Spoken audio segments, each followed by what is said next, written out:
Welcome to No Fugazi Podcast. I'm your host, Cooley. And I'm your co-host, Ease. We got two lovely ladies on the show tonight, talking dating and relationships. Let's go.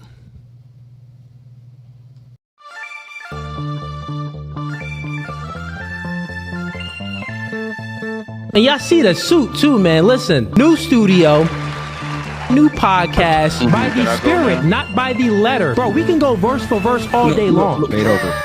Doing new things. Men are okay with understanding the reality that we are in competition with one another.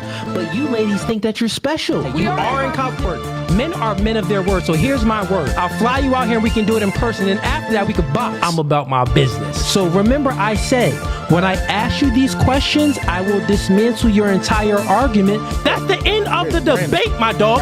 I'm 39, but I don't look your typical 39. Belly. Yeah. You look 39. It's okay though. That man isn't intimidated by a woman like you. He's annoyed by a woman like you. Because a man doesn't want to date another man. He wants to date a woman.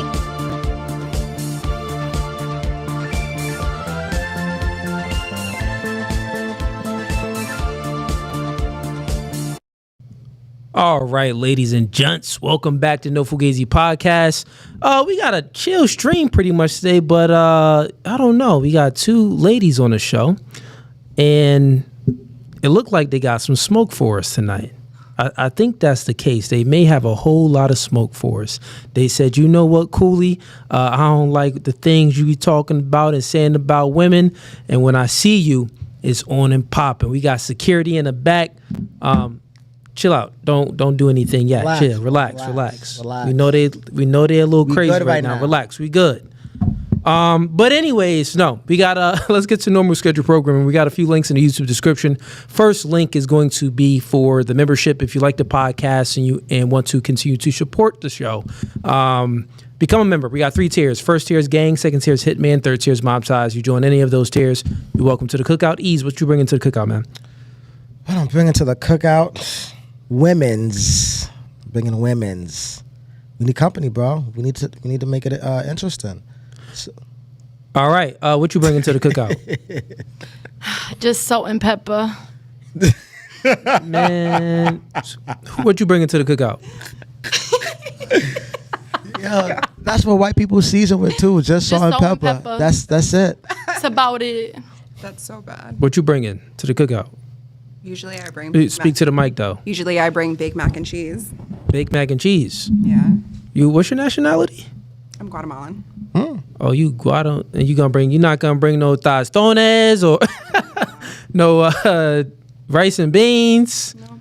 Okay, all right. Shorty says she bringing the baked mac and cheese. You speak Spanish? I do. Fluently? Fluent. Yeah. Okay. Oh. Do you? Un poquito. ¿Y qué más? ¿Qué? Oh. Yeah. I think I got to turn her mic up a little bit. ¿Cómo te llamas? Me llamo Wilma. Okay. Me llamo. Yeah, let me turn her mic up a little bit. I was low. Chat, what up, chat? I see y'all in here. Chat. Glaze me. Yes. Like the stream, please. It's 106 of y'all. Yo, why y'all have a problem with liking the stream? Like, y'all act like liking the stream costs y'all money. I don't understand. It costs 0 cents, bro. 0 cents. Y'all don't got 0 cents? Y'all don't got it? Golly, gee. That's good right there. Y'all know I like y'all, man. Just like the chat, forward. please. All right. I think her audio is good. Let's test it out one more time. Speak in the mic for me. Hello. Can you speak like a sentence? What's your name? Where are you from? My name is Wilma, and I'm from Sussex County. Okay, let's do this. Do you want me to hold it? You know what? Let's move it down like that because you're mad small. That should work a little bit better. I think her audio is good. Let's test it out one more time. Speak in the mic for me. Hello. Can you speak like a sentence? What's your name? Where are you from? My name is Wilma. Okay, yeah, your audio is good. All right, chat. We was just troubleshooting the audio real quick. Get the likes up. Don't be a ninja watcher. Yo, hit the like thing. It's next to that one, yeah.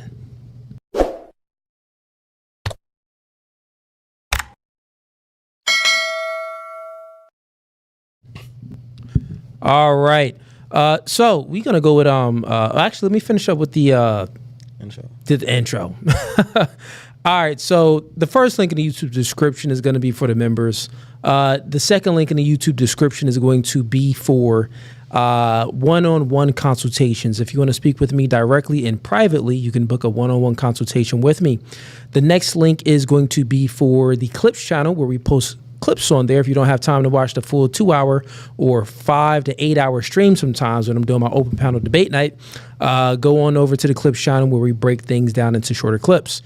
Then we have all of the social media accounts, the TikTok, the X, the Facebook with 1.2 million followers. Don't be, being scammed by those fake No Fugazi Facebook page. It's only one of them, and it's the one with the check mark and 1.2 million followers. That's the one you want to be following. If you're not following that, then you are not following the real No Fugazi page. All right, without further ado, let's start with intros. Name, age, and where you from? My name is Katie. I'm 26 and I'm from Delco, Delaware County. Okay, and what do you do for a living? I'm a pharmacy tech. Nice. How long you been doing that for? About like maybe 3 years now. Okay. Yep. Cool. Relationship status? Single. You said that. Single. Single. How long you been single for? About like 2 years. 2 years? Yeah. Okay. And fun fact. Oh God. You know what? Come a little closer. Put your seat closer. Both of you can sit closer to the table, so you don't gotta like lean so much. Okay. Fun fact about me Yeah. is that I don't know. I guess I just like to go out with my friends and enjoy my time with my friends. Don't really have that much of a fun fact, and I like to be alone. I really do like to be alone. Okay. Yeah. So fun fact is you like to go out alone? No, I like to hang with my friends on like my when you free go time, out? Got but you. I do love my alone time. I like to isolate, just be alone. Okay. Cool. And you want to do a bonus question? Yeah. Name one red flag that you possess. Controlling. You're controlling? No. Oh, that I. Oh, that me. you, Sorry. Like your personal red flag. Me. Well, that's a good one for a guy. So a Yeah. guy red flag, it'll be Controlling. And then what's But a red for flag for me, you? I think it's more of like being anxious and like trust issues maybe. Like I got trust issues. Like I'm always like, oh my God, what are they doing? What are they doing? Okay, trust Yeah. issues. All right. You could All right. So then we'll just move along. Name, age, and where you're from. My name is Wilma. I'm 33 and I live in Sussex County. Okay. Relationship status, Wilma. I'm currently single. Single. How long? About a year. Yeah. Okay. Fun fact. Fun fact. It could be anything that you're good at, anything about you, or something that you like to do, or. A fun fact would be that my idea of something calm, peaceful, that regulates my mind and my soul is that I enjoy cleaning way too much. Really? Yeah. OCD? Yeah. Bad. I'm sorry. What did you say you did for a living again? I don't know if I asked. I was working in a cardiologist's office, but I just recently accepted a position working as a one-on-one aide with children with developmental disabilities. Oh, good for you. Thanks. That's dope. I'd like to give back. So, what is your red flag? That's the bonus question. That you possess, not the opposite sex. Well, let's do both, since she did both. Okay. So let's start with the guy first. What's a red flag in a guy? In a guy, That Yeah. you don't like, right? inconsistency. That's a good one. Yeah. A red flag that I have is that sometimes I don't know when to stop talking. Well, for this podcast, we don't want you to stop talking. Talk up the storm. All right. All right, so let's go back to your red flag. So you said that the one for the guy was controlling. What do you mean by controlling? Like, oh, you can't wear that. Oh, you can't go there. But it like depends on where you can't go. Like I'm respective. Yeah. Not that I wear anything crazy or anything, but I've just seen other guys with like my friends, I guess, like, oh, why are you wearing that? Like, whatever. Or was your friend wearing something But- skanky? No, I agree with that. Like, don't be wearing nothing that's so appealing. But like, Yeah. it won't even be appealing. Like, it would just be like she's just wearing her butt isn't out. Like, it's just shorts, just tight shorts, Yeah. crop top maybe. But it's not like too appealing, like her, her stuff's out and all that. No, it's just calm. You think it's okay for a guy to have standards? No, I think everybody should have standards. Doesn't matter which gender. Okay, so what if the guy's standard is just like he has a dress code standard and it's not really controlling, but that's just his standard. He would prefer that his girl dresses this certain way when she's out the house, maybe without him or alone with her friends. You think that's okay, or would you still consider that controlling? I just feel like he should know beforehand of how she dresses and everything. You shouldn't have to change somebody when you're in a relationship. Like if she came to you this way and you've seen her in this way, why would you want to be with her if you didn't like that? You know what I mean? Fair enough. What about men though? Do you think that, okay, so essentially you're saying that if the man meets the girl, however he met her, he should already know like she likes to dress this way. Don't really try to change her. Yeah. Now, what about for the man? You met him this way. Would you try to change him? I wouldn't want to. I don't want you to change. No. Okay, you wouldn't want the guy to change. Yeah, like we should be able to be ourselves. You knew who I was. We got to know each other. We got in this relationship. You shouldn't need to change. Let's just be us. Yeah. So what if he's making, when you meet him, $50,000 a year? Would you want him to, change and to make more money? I mean, I feel like you should better yourself, but I don't think that if this is what you want to do, cool. Yeah. I mean, I'm always going to be supportive no matter what. Because, I mean, you could have this $50,000 and fall and make less than that. But I'm still going to rock with you because we are in this together. So that's just who I am. It's not even about the money. Got you. Yeah. But you did say that, well, you think that you should better yourself, right? Always. Like you would want the man to better himself. So this would essentially be changing. And like if a man meets a woman at a club or something, she may have on that club uniform and, people just happen to fall in love sometimes, right? Mm-hmm. So he may want that woman to better herself, meaning that she dress more modestly. Do you think that's still considered controlling? It's just wanting the best for somebody. I mean, it's not like it's going to happen. You just have like, I feel like you should be like this. But if they don't do it, don't be mad because this is what I came with. You knew what I came with, so this is what it is. Okay, well, it's up to the female to it's up to the female to change if they want to. But it's just like you could be upset and everything because we're human. But I mean, if they don't change, they don't change. It's your decision to stay or not, True. So what if you're in a relationship with a man and he's making $50,000 a year, but you want him to better himself and he's like, no, I don't want to change. I want to continue to make the same money. Would you press him to go out there and be more ambitious to make money and things like that? If there's potential, there should be potential. If I'm with somebody, I see the potential in you and I want you to have best. But if that's what you're doing, then I signed up for this. This is what I'm in. But see that right there, like you see the potential. Yeah. Right? You see the potential in him. Yeah. And sometimes a man can be with a woman and he sees the potential in her, meaning that he sees the potential in her to carry herself more like a lady. Yeah. To see the value within herself. Like, listen, baby, I made you my girlfriend. I see the value within you. Don't just go ahead out there and sexualize yourself for the world. Dress a little bit more modestly. Mm-hmm. What I'm saying here is men and women, we got two different standards, right?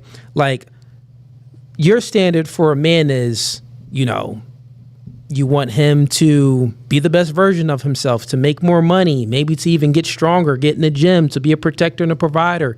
You're looking for these aspects in a man because he's your protector, he's your leader. Mm-hmm. The woman is essentially following the man's lead, right? Mm-hmm. And what we're looking for is the opposite of more, for her to make more money, the opposite of for her to, protect and provide for us. We're looking for her to show and display some purity, right? To be modest, to display herself as a lady, but also as a future mother of our children. So that would come with, maybe toning it down the way you're dressing. And it's not controlling. This would be just like if you wanted the man to be a little bit more ambitious, to make some more money. You wouldn't be controlling. You're looking for the best. You're looking out for the best of him. Same thing for the man. He wants her to dress a little bit more modestly. He's looking out for the best for her. Because sometimes women, like, I truly think that, women need guidance anyway. I'm not going to get into that part. I actually want to hear. We can. I want to hear your take first. I seen you looking at me. What's your take on this convo?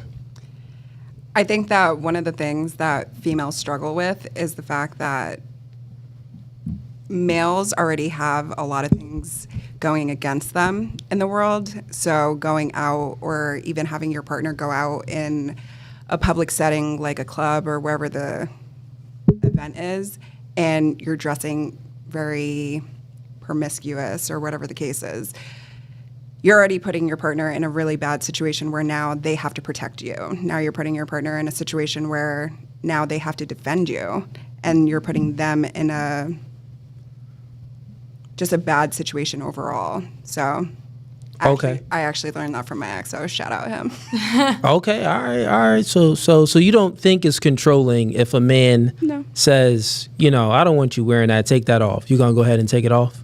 The thing is that it's how you present it. I feel like partnership is being able to talk to your partner and being able to understand where they're coming from, not just from, oh, I just didn't like you wearing that, take it off. Yeah. Yes. Hey, baby, like this and this. You look at relationships as like between a man and a woman as a partnership? Yes. Okay. Like equal basically then. Yeah. Okay, what about you? No, same thing. But like how you even worded it, like in the beginning of how you said like to not wear this is exactly, I agree with you, because it's how you say it. So it's all about how you say it. Not like, oh, take that Tone off. policing. Because sometimes in relationships, like you guys sometimes butt heads. We all get in arguments. Yeah. But if you're telling, like you're being rude about it, like, okay, sorry, my bad. Like now it's like defensive mode where you both are like, no, I'm about to wear this. And then it's going to be a whole argument. Sometimes, not every relationship. But like, it's all about how you set the tone about it. Like, you know what? I would rather see you in this, or just like little things. Yes. And I do agree with that. But I feel like a lot of problems that people in general, not just male or females, have is that they don't know how to communicate. Yes. And not being able to communicate then now causes a problem because now the opposite person won't be able to comprehend what is being said. So there's a lot of things in which if people knew how to communicate better, they would be able to comprehend. Yes. I agree. And move forward from there. Okay, so y'all both believe that like a relationship should be equal between a man and a woman, and it should be a partnership. Well, would you ladies consider yourself like a feminist then?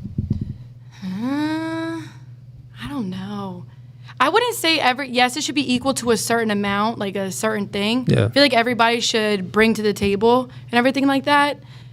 But I'm not going to say like I'm like a feminist or like, I don't know. I really don't know. I never thought about that. Yeah, I know. You may not. Yeah. It's a term that describes. I mean, it's a lot in it, but a lot of feminists they look at relationships as equal, egalitarian. They're like pro-egalitarianism, which is basically therefore equal rights, equal relationships between men and women, everything between men and women. They would prefer that it's equal.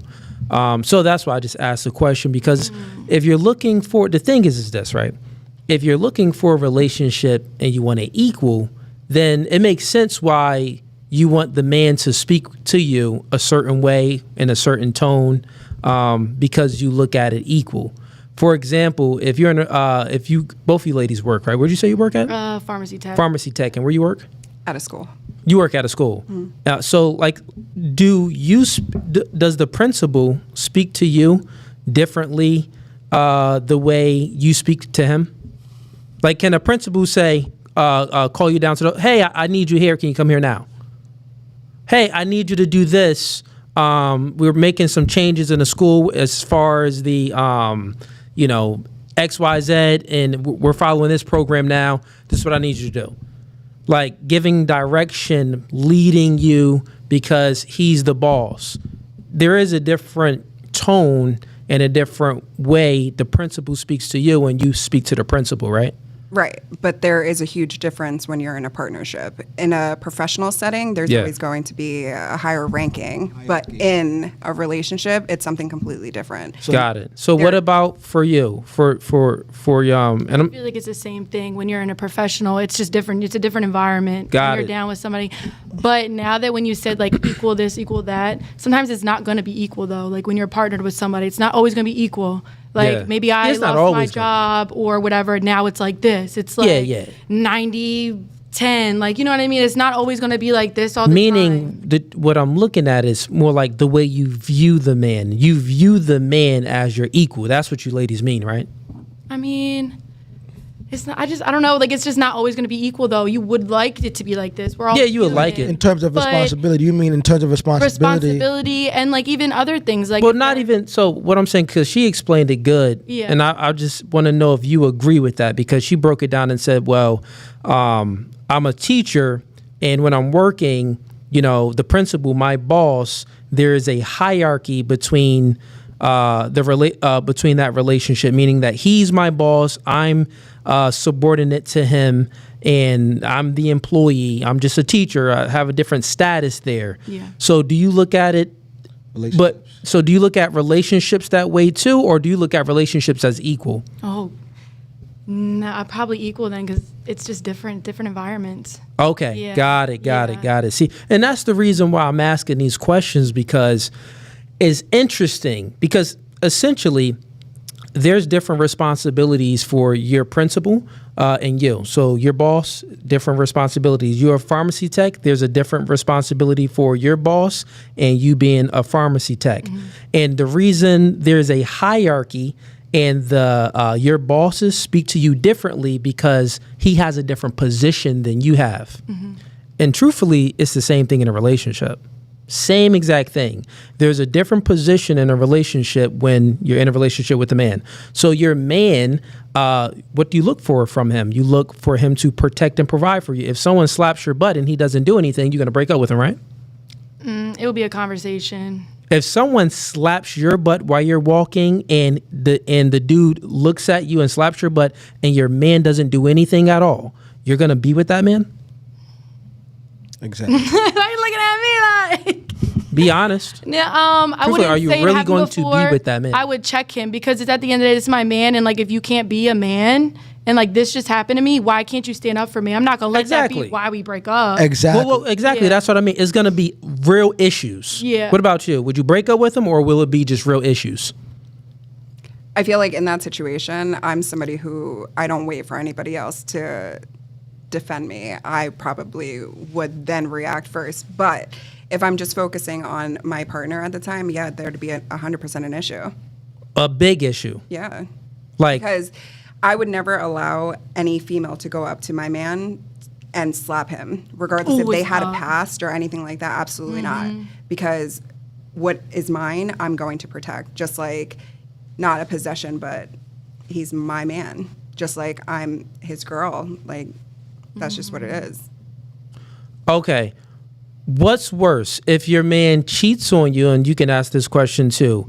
Say if your man committed infidelity, right? And he stepped out on you. If he stepped out on you sexually, or if he stepped out on you financially, meaning that you found out, so it's girl A, girl B. Girl A, he was talking to, you found out that he had sex with her one time, right? Girl B, you found out, and it's two different situations. So one scenario, your man cheated and he had sex with a woman. The other scenario, your man cheated, but he was paying for this woman's bills and her lifestyle, but they never had sex. Which one is worse? Oh gosh, is he paying for my bills too? Like what we? He's paying for another woman's bills. What is he paying for mine? He's taking care of another You woman. guys live together. Just we put it live that. together. We're paying bills together. That could even be worse if you Like, think what's the about tea it. though? Like, is he? No, like, don't is he- add anything else in it. It's very simple, I feel like it ladies. depends on the situation. No, this is the situation. Okay, It's very simple. I would need or sexual. financial or sex. Do you want me to answer first? Yeah. You go first. I want to So I feel like financial would be a bigger issue because now you're taking out of our household. You're taking something that we are working together. Physical, unfortunately, males just have intimacy with Yeah. just Okay. have it. And what about you? Okay, I'm kind of on the same page as her. Only Speaking to the mic, because- though. I only think about the same thing with her. Only because, say we go broke one day and I find out about this, I'm gonna say, "Oh, so you spent all your money on that? Like now what? Like now it's up. Now I'm being you and the girl up. Like it's Yeah. up. Like So now I want you ladies to go ahead and ask us the same questions. okay. So would you rather your girl taking, paying all the bills for another guy, Yeah. or would you rather her have a sexual relationship with somebody else? I'd rather her pay a dude's bills than her cheat on me with another dude. Same. I'd rather the woman pay for the guy's bills rather than she have sex with someone. And what was that first question I asked? The first question was About these financial. oh no, it was the hitting. So ask us that question too. So actually, we'll just answer it. So if a woman, if I'm out with my girl and a girl if a girl hit me, Yeah. do I expect my girl to beat up that other girl? right, yeah. I do not expect my girl to beat up that other girl. What about you? No, I would not. I actually don't want my girl to fight. Oh no, yes, and I think it's just different from a female and a male. Honestly, in that Dude, position. no, thank you. Look at Yeah. this. So look at this, right? Oh, so we're talking about okay, we're getting somewhere. I do know what you're saying. Yeah, now. so look at this. It's different. Okay. It's different. So attraction isn't symmetrical, it's asymmetrical. The things that you want in a man, the man doesn't want back in you. We painted two different scenarios. So the first scenario was the guy protecting you. If someone slaps your butt, both of you ladies said that, yeah, you would want, it would be a big issue. You would want the man to protect you, right? But me and Ease had different answers. If we was out, real quick, if we was out and a woman hit us, we would not expect the girl to protect us. We actually wouldn't want the girl to protect us because we are her protector. Then we give another scenario on would you want a man if he cheated on you to for it to be sexually or financially. Both of you ladies explain financially, right? Our answers, we don't care about the finances. We wouldn't want her to cheat on us sexually.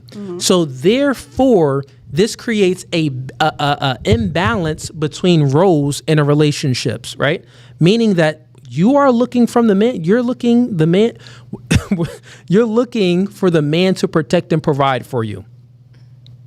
Right? We're not looking for the woman to protect and provide for us. So therefore, there's a hierarchy. Real quick, things aren't equal in the relationship, even when it boils down to what we expect from the opposite sex. So when we go back to the boss, no, the same way your boss talks to you, it's okay for your man to speak to you like that too, because he's giving you direction. He's protecting you. He has to give you direction and give you orders and things like that. I'm saying orders, you may not like the word, but he has to guide you. You need some guidance in a relationship because he is your protector. And actually, you expect him to protect you. And if he doesn't protect you, I can paint any scenario where your husband truly isn't being your protector, you would feel some type of way. And he's not guiding you in a condescending way, because I know women think negative as soon as they hear stuff like that. So it's not condescending. It's just like, babe, please don't wear that because whatever. No, not even that. But you he can say, take that off. I don't want you wearing that. Just like your boss would say, send those emails now. You're late on those emails. I need those 20 emails done now. Yeah. Listen, baby girl, I need those dishes cleaned now. I need you to take off them clothes. I need you to be home at, giving direction. Listen, if you can submit to a boss that you're not having sex with, you're not opening up your legs to your boss is not digging in there at all. But your man, the one you will spread open your legs with, that he's digging in there, he can't say, yeah, take that off. I don't want you wearing that.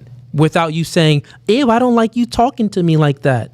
Make sense? But the thing is the fact that I'm so happy that you said it because there's so many expectations. As a male, you're expected to be the provider and stuff like that because of how you're raised. You're raised in the whole aspect of like, oh, you're going to be the head of household one day. You're going to be the provider. You're going to be the protector. There's many. So, wait. Okay, go ahead. You can finish your point. So when you're out in public, you're not expecting your girl to go fight and whatever the case is because of what you are trained growing up being the provider, the protector. So, of course, you wouldn't expect that. Got it. So you're saying that there's... You also wouldn't expect, or you would prefer your partner to run through finances over sleeping with somebody because it's an emotional thing. Females are more emotional. They're emotion-based. So now if they're sleeping with somebody else, then now that opens up a whole different, avenue because of the fact that females are more emotional. Well, no, it's not that the emotional part is that we don't, when it comes to sex, we don't want We don't want our woman submitting to another man. Our woman only supposed to submit to us. That's the main thing. Just like if hypothetically, if me and you are in a relationship, you are submitting to me. I have more authority than your boss. Truthfully be told, the most ultimate form of submission is sex for a woman. There's not another form of submission other than that. You're literally giving your body and your will to someone, right? Now, yeah, your boss is you're gonna work hours and your boss is gonna pay you a wage, but that is not the most ultimate form of submission. Yeah, you are submitting some of your time and things like that, labor, but that's not you spreading your legs and peer bonding with another individual like you having sex with your man, right? It's much different. So what I'm essentially saying here is, I get your point. You're saying that, well, there's social pressures in society. This is why men were basically nurtured to protect the woman, and the woman was nurtured to do this for the man or have these expectations. It actually has nothing to, well, we can say a little bit of, social pressures have to do with it, but not really. We can get rid of all social pressures. And even if we just look back thousands of years ago, women's, from a biological perspective, they still always expect the man to protect and provide, like hunter and gatherers in the hunter and gatherer days. You know what I'm saying? So it has really nothing to do with these social pressures and, we were raised to protect the woman and things like that. Yeah, we were, but it's because our biological differences. Does that make sense? Like that men and women are different from a biological level. On a biological level, absolutely. Yeah. But again, that's also perspective. Because what perspective? Again, well, let me go back a little bit because you seem to go on a bit of a tangent, so sometimes I have to go back. But I feel like a lot of things that you said made a lot of sense. Yeah. I'm giving you all the credit where credit's due. But I feel like at the end of the day, when it comes down to the topic of my boss and how he speaks to me compared to my partner and stuff, my partner would have more respect for me to be able to speak to me not as an object, but as a person who has feelings and not have this whole power trip of, oh, I'm alpha, you're going to speak to me. Not a power trip. Do you not think that your boss respects you when he's giving you direction? Not always. It depends on what type of field you're in. It depends on the type of person, because sometimes people can have the title and then have that power struggle in which they don't care about their employees. Now, if we're being honest, right, we got to be honest here. When there's a boss and employee relationship, the boss is still mindful how he's speaking to the employees. I think all people consider how they are speaking. That's always a consideration. And even in a relationship, the man and a woman, they both consider it, right? But the difference is this. You will tolerate your boss speaking to you in a crazy way, or maybe in a firm and a stern way, but you won't tolerate that from your man, and that's the issue. That's the issue there, right? Because truthfully, I think that if we're being honest, y'all bosses ain't really talking to you crazy like that. Maybe if you had some bad bosses in the past, but generally speaking, the boss knows, like, okay, in order for me to all leaders know, in order for them to be a good leader, they must actually, one, be that example, but not only that, they must, act in a way where people actually respect them and want to actually follow their lead, right? Mm-hmm. But the thing is that the difference that you would tolerate and you would deal with your boss speaking firm and stern, and you would listen, you wouldn't argue, you wouldn't complain with your boss. But when your man speaks firm with you, y'all get emotional. Oh, don't speak to me like that. Y'all get upset, and you want to try to, control the man's speech and tone police him. And all I'm saying is the man is actually at a higher place than your boss, and you tolerate less from your man than you do with your boss. That's an assumption, yeah. I just feel like, generally speaking, I just feel like we spend more time with our partner than we do with our boss. Like, depending how many hours you work a week and everything, you just tolerate that for the moment because that's where your bread's coming from. But like with your man, like you're doing this literally like all the time. So you got to deal with it. We get on their nerves too. It's the same thing. Like, You know what? That actually, if time is the measurement of tolerance or intolerance, I would actually say the more time you spend with someone, the more you should be tolerant, not intolerant. The less time you spend with someone, you should be intolerant. I don't really know you like this. I haven't really spent that much time with you and really got to know you like this, so I'm going to be intolerant of your behavior. But if it's a man that you're in a relationship, you spend so much time with them, you should actually be tolerant. You should actually have more tolerance for your man than for your boss. I just think you shouldn't have to tolerate a relationship. Like, you shouldn't have to. But you tolerate your boss? Because they're paying me. My man ain't paying me. So then it's all about so basically it's all about the income then. It's the money. But I don't expect my man, I don't want a man to support me with money wise. Like, I wanted my own self. Like, I get my own stuff, cool. You're just kind of like a plus. Like, this is what I want. Yeah, but then basically this just means that your soul is for sale. No. Yeah, it does. I'll explain. This just means that you are for sale. If it depends for you to tolerate certain things and for if your behaviors depend on finances, meaning that, well, I'll get in line if someone's paying me, I'll act this way if someone's paying me, then you are for sale. Your soul is for sale, right? Why can't your soul be for love? Your man, you're in a relationship, you're submitting to him.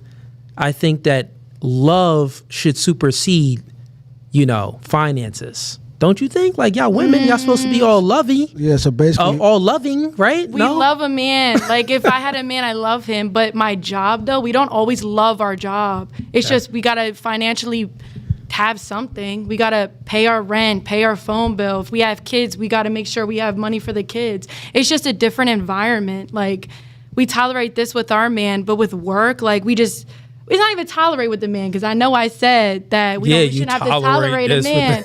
I feel like it comes down to tolerating, like, if you're dealing with someone that's like abusive or Brian, can you throw me the open water over there? Like abusive or cheating. I got it. That's tolerating somebody. look at you, Butterfingers. He threw it like a chick. This What I say. This nigga threw the water. Nigga, my daughter throw better than you. Okay, Ease, you want to give some input on this? But in terms of like who you should listen to more, the reason why we say that, I'm not saying don't listen to your boss, but you got to remember at your job you're replaceable. You know what I'm saying? Oh, yeah. So like your boss will fire you tomorrow, and doesn't matter how well you did at their job. How many hours you worked? Doesn't matter how much money you made them. Like, you could be gone tomorrow and they'll hire the next best thing. You know what I'm saying? Where your man, he's not only your man, but he's taking care of you, protects you. I'm pretty sure if you're sick or you need help with money-wise, he's going to be there for you.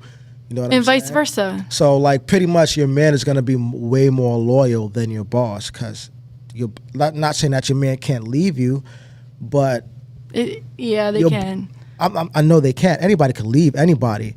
But your man is gonna be there when you're sick and you need help with. But it's not just the man that's gonna do that. It's vice versa. We can do the same. Correct. But like, your boss only likes you because of what you're doing for him to make money. As soon as you stop doing that, you're out of there. It's on to Wilma now. So why would I stop doing that though? But think about it. Like he just said, he made a perfect point. Your boss is only there for you because he needs you to make the money for him. Your man isn't with you for finances or anything. He's with you for love. Right. This is what I'm saying. That is your soul is for sale. Your soul can be purchased. Maybe. It's just work though. We're doing what we can to provide for what we have. You bit the bullet. I mean, that's all I wanted to hear. And I see the chat say, Cooley takes the long road to make his point. I can make it fast. I want the ladies to think. And I'm asking questions and I think they all came around. If I would have just, made my point real fast, they would have been like, they probably wouldn't have understand. But I'll pick their picked them apart logically. That's all I did. But anyways, you wanted to say something look like, right, on this or no? No, honestly, I probably lost my train of thought. Oh, okay. Something that you said, but I can't remember. Something that he said? Yeah. Was it on the The boss and being replaceable. being replaceable part? No? Like your boss ain't gonna be there when you sick and you need help out the bed. They gonna and pay you me need- though. I feel like They gonna ultimately, pay me. I feel like ultimately at the end of the day, you're 100% right. You know, your partner is the one, take male, female out of it. Your partner is the one who's constantly choosing you, even during the good and the bad. Correct. Always. Correct. Now, unfortunately, we have to put up with a lot, whether you're male, female, with your boss. They could be a really good boss, they could be a really bad boss. Again, regardless if it's male or female, if you're having a bad day, unfortunately, your partner is the one who's getting the short end of the stick, whether you're a male or a female. I've been in situations where my partner has gone through so many things, and again, as a male, you guys do not talk about things that, you know, that happen internally because, again, you guys, some of you shut down, go through it on your own. Some of you communicate with your partners. Again, your partner is the one who's constantly dealing with you, whether you're a male or a female. Well, if he's a panty boy, then a partner is dealing with him. Most masculine men, we understand the difference between men and women. We understand that women are emotional, and the woman, we're never supposed to make our woman the rock, meaning that she's the rock and, you know, we lean on her. No, we're the rock and she leans on us. So even when things are going wrong at work and crazy things happen, masculine men, we don't come home and be vulnerable and express that to the woman like that because that's not her place to handle that stuff. And I respect Yeah. your opinion, but I have had a partner that I was with for 10 years, and we had 3 beautiful children together. And he even helped raise my oldest son, in which I was his rock for a period of time. And I still respected him and his opinion, and we bounced off of one another. An amazing man. But again, he was able to be vulnerable with me just like I was, and he still held that position in my mind and even in the outside world because, unfortunately, the outside world isn't necessarily the nicest to males. They're a little bit more lenient on females. And that's just Yeah, that is true. There are some girls that can handle, they have a bigger threshold and they can handle a man's vulnerability. Yeah. But generally speaking, most girls, they will be turned off by it. So it's not a recommendation that I'll ever make for a man for him to be vulnerable. I agree. Yeah, because most women don't want to handle it, and most women can't actually handle a man being vulnerable. And I don't even think, even if the woman could handle it, I don't think that it's in the man's best interest to actually lean on his woman for that type of emotional stability and regulation. Nah, you're a man, bro. Get your head together. That's just my take, though. Yep. Okay, we got some super chats in here. Let's get to the super chats. I see y'all in the comments too, man. Let's get to these. And ladies, if y'all have any questions, we're gonna get to y'all questions too. That was just like the first little warm up. little warm up right there, warm up. We got Dane Snyder, says in $5. He says, I have nearly 40 years of experience dealing with batch crazy women. So if y'all need some help, holla at me. Ease, white people do season their food. Yeah, maybe some white people in the South. We got Dane Snyder, says in $5. The white people who doesn't season their food ain't Southern here. Ain't much different in black and white food. I ain't no raisin in our potato salad. Yeah, ain't no raisins in a potato salad. Better That's not good. be. Yeah, better not me, man. That's nasty. The white folks always be putting raisins in their potato salad. Like, man, Is why that am I true? Like, have you eating ever went raisins? to like a white person's house and they had raisins in their potato salad? Like, is that true or is that like a stereotype? I'd never seen that before. You know what I mean? I Never go back. don't eat potato salad anyway. If I was a potato salad eating nigga, But you've seen. but yeah, the table. I've definitely seen I don't go to some. white people cookouts. You're not coming to mine? You is look not- like you wear Jordans. You got on Jordans? No, I got on Dunks. But I Oh would. yeah, she got on Dunks. Her cookout probably popping. Oh, Ease, you pulling up? I'll pull up. Oh, period. You better. I'll speculate. You All gotta right. speculate. I'll All make right. something real nice too. Yeah. We got Dane Snyder against us in $10. He says, Saltine said her red flag for a man is he's controlling, which is his fault. But her red flag is trust issues, as if she's a victim. Hey, That's a big red flag with her. He's nefarious. She's a victim. Hey, listen, I know my red flag isn't good. I can eat that up. I know. Working on it. Fair A enough. working progress. All right, fair enough. Any questions, ladies? No, not No yet. questions? I got a question. Okay, go ahead, Ease. All right, let's say you marry a dream man, and he's a billionaire, right? And there's alimony set up for you guys just in case y'all divorce. So, let's say you guys divorce, and he has to give you, I don't know, like your allowance is $100,000 a month, right? But in the contract, he goes, for every 10 pounds you gain, he subtracts $10,000 away from your alimony you get. Would you still marry him? Hold on. Yeah, Do that no, again. redo One more time. What? Wait. Go ahead, Ease. Again. So you marry a dream man. Okay. He's everything you want, and he's a billionaire, right?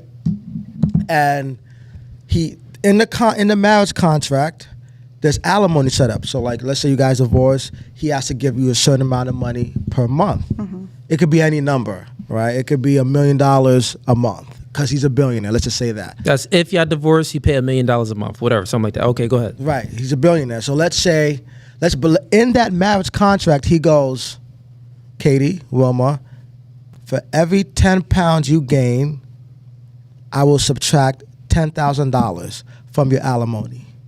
So let's say you married him and you were 130 pounds, right? Okay. And you gained 10 pounds. I'm ready to answer. Let's say you guys were together for like 5 years, and in those 5 years you gained weight. More than 10,000. Oh, he bringing this up 5 years later? Let's say 100,000. It don't matter the price. Every 5 pounds, 100,000. It don't even matter. So let's say he goes, Katie, Wilma, for every 5 pounds you gain, I will subtract $100,000 from your alimony when we divorce. Would you still marry him? Yeah. I thought we were married. No, we're No. getting married. It's Okay. would you still We're done. would you still divorce We're him? done. I mean, so like, let's say let's say you want to get married. You say, hey, babe, let's get married or whatever. He's a billionaire. And he said, okay, well, in this marriage contract, if you want me to marry, I need you to accept these terms. And my terms is, if we divorce, I'll pay you alimony, which is fine because he's a billionaire. But, throughout the marriage, if you gain 5 pounds up until divorce, for each 5 pounds, I will subtract $100,000 from what I was going to give you every month out of that alimony. Will you sign that contract and be like, yes, I'll marry you? So let's say. Okay, yeah, that's good. I think Got we it? understand now. All right. Got it? Let's go with you, Katie. You gonna marry him? No.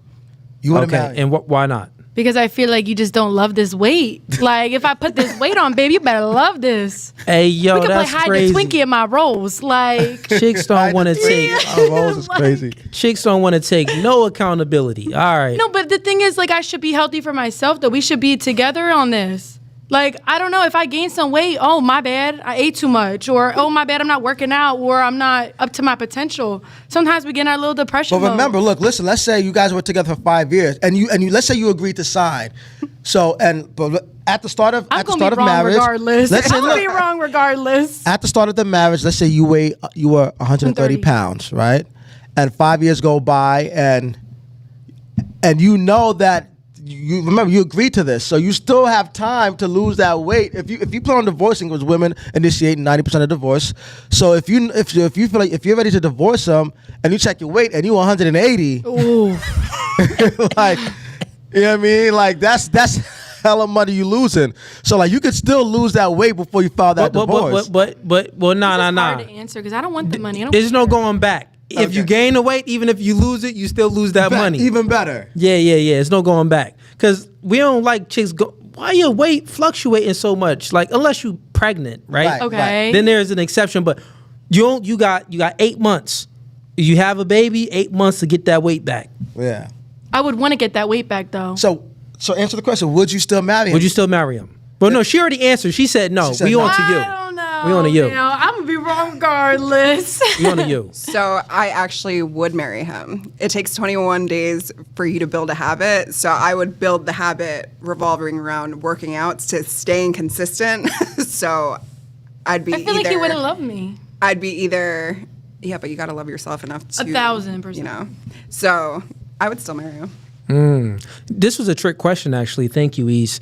The reason why it was a trick question is because the thing is, why you even said no, and even you're, thinking about it and contemplating on it, and you're speaking about the weight, I wouldn't create those bad habits. Why are you even thinking about divorce?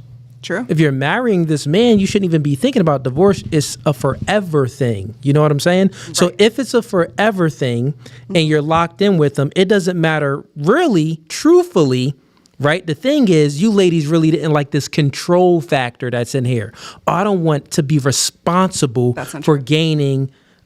For her, your answer was different. I don't really want to be responsible for gaining this weight. So if I can't do it, so therefore I'm going to lose out on money, and I'm money hungry because this is why I respect my boss more than I respect my man from your previous answers. So really, it's the way you look at relationships and marriage. You're looking at it, well, if the contract doesn't benefit me, then I don't want it. Mm-hmm. I don't want it if the contract doesn't benefit me. And that's the thing. Truthfully, oh yeah, you lose out on money if you gain weight, but this is for if you get a divorce. Mm-hmm. You could have just said, when I plan on getting married, I don't plan on divorcing my man. You don't have to worry about nothing. Right. But in the context of what he asked, he specifically said divorce. But so yeah, the thing is, now we're you don't have to contemplate it. So unfortunately, how the question was laid out, we have to think about it. You don't have to think about it if you don't think about divorcing your man, because then you can just say, well, I don't think about if I'm getting married, I'm not thinking about divorcing my man. And if I get married, I will consider my weight because I want to stay attractive to my man. Right. But again, based off of how he asked the question. Shorty trying to Unfortunately, how he asked the question. Or is things how happen all the time. Whether it's a female initiating a divorce or not, a male could initiate the divorce as well. So in that situation, he asked if that was the clause in the divorce, then what would happen? Which is what we answered. But also, it's still a trick question because gaining weight is totally you're in control. Correct. You know what I'm saying? Mm-hmm. You don't have to gain that weight. Right. You know what I mean? And also, so he's basically it's a trick question because he's basically saying if you just stay like that, I think you're beautiful as you are right now, woman. I think you're great. Just look like that. Obviously, if you get pregnant, I'm giving you 8 months to look like that again. That's all you got to do is just look attractive how I first met you, and you don't have to worry about divorce. You know what I'm saying? But women, for some reason, always look at the negative things when it comes to relationships. So, like, that just shows you right there, you plan on divorcing him somewhere down the line. So that's why you want to sign a contract, because you're like, damn, like, for one, I don't have self-control. I don't have self-discipline. And two, I can see myself divorcing him in the future. So, like, and not only do I have self-control, but I don't even plan on being with this man for that long. Yeah, you're looking at like the worst case scenario. Right. Look at it the best. That's why it's a setup. You ever realize, because you actually have like all the control in the contract. Yeah. But you really still looking at it like, well, worst case scenario, if I gain a whole lot of weight, I don't get money. Worst case scenario, you get what I'm saying? No, but the thing is, like, your idea of my answer was to do with money and all this. I don't care about the money. If you can't love who I am regardless, why would I want to marry you? So you mean to tell me I gotta love you when you're 300 pounds, look like a fat slob? Why would I do that though? But why would I do that? Why would I allow? I'm not gonna be attracted to myself. You're not even willing to stay at the same weight. So how could you like, stay of at course, the same weight. You're gonna get pregnant. You're gonna gain weight. You're not gonna look the same. That part of the contract was you have 8 months. I wouldn't do it because I knew you weren't gonna love me if I gained 1-2 more pounds. You're not gonna love me in my other weight. That's not what was said. He never. He's literally saying every man knows the contract in it. And also, ladies, the contract is not if you gain weight, he's gonna divorce you. That's not the contract. No, it's to deduct money. It's just only to deduct money. And I don't care for that. Why does it have to be like this? If I do this? Well, you do. Your answers when we first asked it's you, giving you that were we thinking want about money. the money. It's not the money. I don't care about I don't even need the money in the beginning. I want you to love me who I am. Money doesn't even have to be involved. I don't care if you're rich, you're broke, you're this. It's all about who you are to me. How good are you to me? Do you treat me well? If that is true, and you're being consistent, then why didn't your answer from when we were speaking about the way your boss speaks to you and the way your man speaks to you, you would tolerate it more from your boss because your boss is paying you, and that was your answer. Well, yeah, I would tolerate this because my boss is paying me, but you wouldn't tolerate the same way your man speaks to you like your boss. Because I'm not. I was about to curse. Because I'm not sexually active with my boss. I'm here to just do what I gotta do and bring my own money. But your husband is literally giving you money. He's literally giving you alimony if you guys divorce. He's a billionaire. I feel like I gotta live off him. So based off your logic, because look, you went over your head. With your logic, you said you will listen to your boss more because he's paying you. But if I'm your husband, a billionaire, who says I'm listening to my boss this whole time though? Listen, if I do in real life, how do you know? How do you know how I am at work? Katie, just listen. You would be unemployed if you wasn't listening to your boss. He would fire you. Exactly. So, because with your logic, you said you listen to your boss because he's paying you. You know what I'm saying? But if you have a husband who's a billionaire and he's willing to give you 10 times, 20 times more than what you're getting paid, all you have to do is not gain 5 fucking pounds. And you can't do it. But with your logic, you're willing to listen to your boss that he's paying you. But I'm paying you way more money. Listen to me. So you should be listening to me with your logic because you're willing to listen to your boss who's paying you. So if I'm deciding to pay you X amount of dollars to not gain 5 pounds, you won't listen to me. So like you're kind of contradicting yourself. Appearance. It's just like a weight appearance of who I am. They just don't want to take on any more responsibility that they don't need to take on, and they don't want to be accountable for anything. If I gain those 5 pounds, then what? Oh, money gets deducted. Like, wait, they who? More so her. Your answers is kind of in a I just feel like your logic straight. is like But women want money. Women want money. No, that's not the point. It's really about your love for your husband. Because if I'm your husband and I think you look amazing as is right here, right now, and I'm saying, babe, up until divorce, stay like that. Don't gain 5 pounds. Just stay exactly like that. Divorce. You know what I'm saying? You wouldn't want to. You don't love me enough to want to look beautiful for me? Like, you don't love me? Like, it's you don't want to look good for your man? It's reciprocated. I'm taking care of you. I'm paying your bills. I'm protecting you. I'm beating up that dude that slapped you in your ass. Oh, now you're doing now. and you can't just look good for your boy? No, I would love to look good for my boy. That's but why does my weight have to matter? I'm not saying if I gain 5 pounds, are you really gonna notice? Yeah, niggas notice. Like, is that like a thing? I got the scale right here. Yes, I'm gonna notice. Yeah. Yeah. If I got a portable scale, matter what of fact. What if I make that 5 pounds look good though? Yeah, but I can make that 5 pounds all look body good. types. We not speaking about y'all, but in general, it's just giving body types. That's the only reason why I'm against it, because it's like you gonna love me regardless, just like how you want me to love you regardless. So you want me to accept that, but then I want you to accept this. I'm already going to the gym, baby girl. Oh, so we going together? Hey, if we go together, you don't got nothing to worry about. Yeah, and when we divorce, you got that $1 million a month. Okay, then we making it work together, though. But like, but remember, I'm the one with the money, so I get to dictate the rules. Okay, then. You know what I'm saying? So like, if I'm the billionaire and I don't work out, that doesn't mean don't look good for me. Because if you're marrying me, obviously you find me attractive as is. You're not the one with the money, so you can't dictate shit. You know what I'm saying? So I'm the one with the money. If I'm telling you I like the way you look, don't gain weight, stay like this. And as long as you stay like this, when we divorce, you're getting $1 million a month.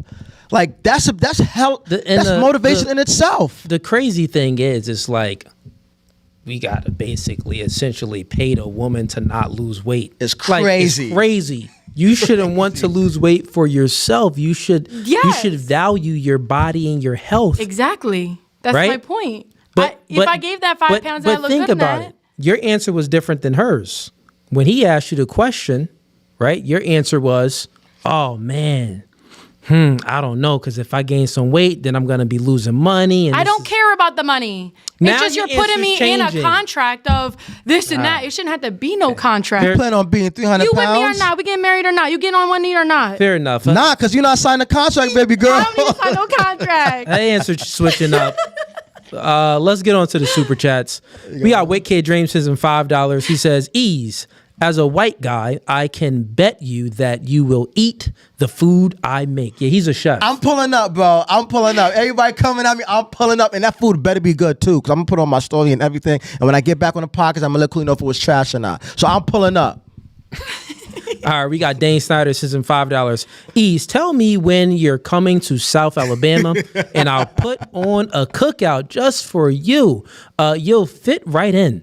You can even bring Cooley if you want. He said even bring. Bro, I'm off every weekend, fam. I'm free every weekend. We got Great Win sends in $5. Why is there more advice for men to get and attract a woman, but none for how women can make themselves more appealing / attractive to men? That's a good question. Let's start with you, Wilma. So why is there like more advice out there for men to like, become more attractive and stuff like that, but there's no advice for women to make themselves more appealing and to attract men, more attractive to men? Yeah. Unfortunately, I feel like the way society is set up, things are handed to females more than they have like for males. So I feel like it's more work for a male to end up having to chase after a female, to end up having to better his life for a female rather than a female to do it, because everything's just kind of expected to kind of fall on their laps. There's not really much out there. Unfortunately, I've had a lot of conversations with different types of males in which they've even said it, like even in the dating field, females are the ones expecting a guy to hit them up or just like initiate conversation. And a lot of females nowadays don't hold depth. They can't hold a conversation. I don't really know why. Okay, fair enough. I agree with that. No, 1,000%. I feel like everything is handed to a female. Like if we go to the bar, like a guy's always approaching a female. Unless like a female's bold, like me, I don't care. I'll go talk to anybody. But not every female is like that. They're very in their feminine of just like, oh, a guy should do this for me. A guy should do that for me. But like guys, it's just like, you guys are just known of being a man and just, oh, this is what I got to do to get a girl. Like, even if you do have a conversation with a guy, it's always, well, you guys have it so much easier. Like, you get approached more than we get approached. So I don't know. I don't even know if I'm answering this the right way, but. No. You're answering the question the right way, because essentially all he's asking is that, like, why in society that, people give men advice to get more attractive to women, but it's not the same advice. Like, there's, like, men at a very young age, we were always taught to how to treat a lady. Always taught, like from our mothers, from our fathers, we're always taught how to treat a lady. But since we're taught how to treat a lady, we're looking, to be attractive to a lady also. But vice versa, women, you're not really taught how to treat a man. You're not really taught how to listen to a man, how to obey a man, how to be obedient to a man. Yeah. It depends on how you're raised. Yeah, it does. It really does. Well, the thing is, truthfully, it all boils down to the biology anyway, because we already went through the scenarios. It doesn't matter how much culture. You can be the ultimate feminist. It doesn't matter how much you were influenced and indoctrinated to believe that you are equal to your man. In those situations, if your life is in jeopardy, or there's a scenario where where the man is there and he can protect you, you expect him to protect you. And if he doesn't, all women will lose attraction for their man if their man can't protect them. Same thing when it comes to infidelity. You would prefer that he would be fully loyal to you, but if he would cheat, just don't pay that chick bills, right? Like, okay, you had sex with her. Maybe I don't like any of them, but I can maybe get over that. But if you paying her bills and taking care of her lifestyle, that's something that I can't get over. That's how you ladies feel. And this doesn't come down to culture, right? This comes down to your biological propensities, because men and women are just different from a biological level. So, yeah, I'll go ahead and answer the question. I think you can answer next. But yeah, I think both you ladies had great answers for this one. There is a different dynamic when it comes to men and women right now. Currently, we got social media, Instagram, you got dating apps, all of these dating apps, and women get so much attention from men. So since they get so much attention, your DMs are flooded. You go on Tinder, Bumble, whatever apps you on. You just open up your app and it's 80 new matches. Wow. Let me see who I want. And now you're very picky. He's weird. This guy is weird. Normal guys don't wake up with 80 matches and unread messages. We actually have to go out there and become the best version of ourselves to actually be attractive to women so we can get them to answer our messages back. So the dynamic is just different, right? The dynamic is different. And the thing is, since you get so much free attention, you actually don't appreciate attention as much. You actually don't appreciate it. Think about it. The first time a man called you attractive, thank you. Then the next 2 months, you're walking outside, this guy calls you attractive, you open up your DMs, all of these guys is thirsting for you. It doesn't mean as much. It's not as potent anymore when a man calls you attractive. Now, you're really only looking for the man that you're attracted to call you attractive. That's what you're really looking for. And even when a man that you're attracted to you calls you attractive, it's still not that potent. It doesn't hit the same. It doesn't have the same dopamine rush that it used to give you because, you've been called attractive so many times. What's your thoughts? I appreciate it. I never not appreciate somebody giving me a compliment.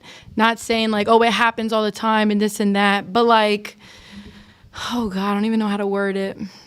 I think you only appreciate it from the guys that you're attracted to. I think that when it comes down, you're right. When it does come down to like, you're always getting this, you're always getting the same compliment, this and that. Now you're getting picky of like, who do you appreciate more from? Because that's who you're attracted to. I completely start to compare and contrast the compliments. Yeah. Okay, well, this guy, these type of guys, the guys, they always find me attractive. It's just like. Yeah, but like sometimes, I don't know how to explain it. When you I guess it depends on certain ones. Like if you know how they are, it's like, they're players or they're this or that. It doesn't really, it's like, okay, he's just trying to get in my pants. So like, who cares?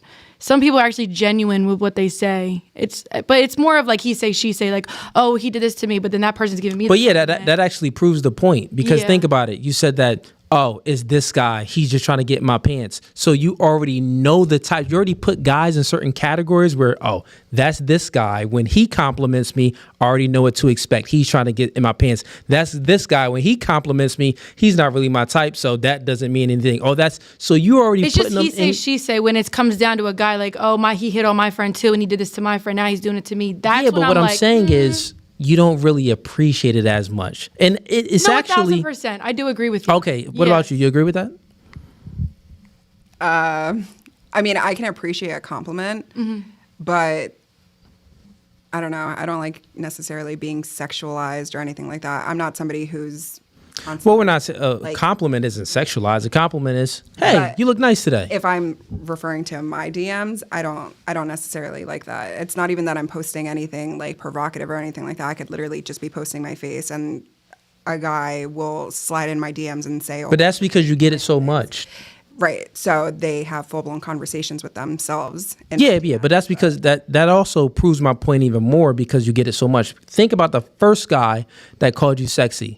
Dang, girl, you look sexy. Oh my gosh, you just called me sexy. The first sexy? I don't remember. Like you've been called cute. The first? Look, think about think about this, ladies. Think about this. You've been called cute. You've been called beautiful. You've been called you look nice. You've been called I like your eyes. You've been called all of these things, right? And the first time, it means a lot. Just like the first sexy. You sexy, it still means something. And you actually, when you look in the mirror, you're like, okay, I guess I am sexy. It still means something. It does. It truly does. And I know this because I got 2 daughters, right? My one daughter, I remember the first time it started in middle school, 6th grade. She came, it was in 5th grade. She came home and she was like, Dad, this boy compliment me on my outfit. I said, oh yeah, what'd he say? She just said that I look nice today. I was like, oh, okay, how'd I make you feel? She was like, it felt good. Right? But this was in 5th grade. She's in 8th grade now. She get compliments all the time from boys because she's in 8th grade now. It doesn't mean the same to her no more. It doesn't hit the same. She's not coming home like, hey, Dad, guy number 552 said that I'm attractive today. Wow. No, it was only like that with the first guy, and it's not the same anymore. I guess. Ooh, that can reach a lot of like meaning though. Like it could be like you get something so much so you just get tired of it sometimes. Exactly. But not even that. Like you just lose Yeah, that's the what we're saying. value in what you say, or say you even dealt with somebody that did give you that compliment. And you did pursue them. Then you hear, then it didn't go well. They cheat on you, or whatever the case happened. Now you keep getting it from other people. You're like, oh my God, we about to go down the same road with this. Like, what are their intentions? It's like now it comes down to an intentions thing. Like, yeah, you could pursue that, but like, I don't know. If someone gives me a compliment, I do appreciate it. But like, when you get older, just things lose its value sometimes. The more you get it, things lose its value. It's not as Yeah. valuable. Yeah. Like I got a famous, Yeah. one of my things, one of my reels went viral on Instagram and TikTok. I said, the first time you get free attention, you appreciate it. The second time someone gives you free attention, you expect it. The third time someone gives you free attention, you anticipate it. The fourth time someone gives you free attention, you, what's the word I use? Appreciate, expect, anticipate. Demand? No. No, not demand. That's crazy. I forgot. It was so out my head. think it was But y'all three. get it. Yeah. No, I no, understand. you expect it. Well, what expect was I already appreciate said. it. Then you expect it. and Anticipate. then you anticipate. I remember the. What'd you say? Nah, not depreciate. Anyways, y'all seen the clip. It went viral before. I forgot. It said it like 2 years ago. I'm gonna have to But watch it. anyways, we could actually bring that clip up. Actually, what? Can we see that? Actually, I said it right here. Hold up.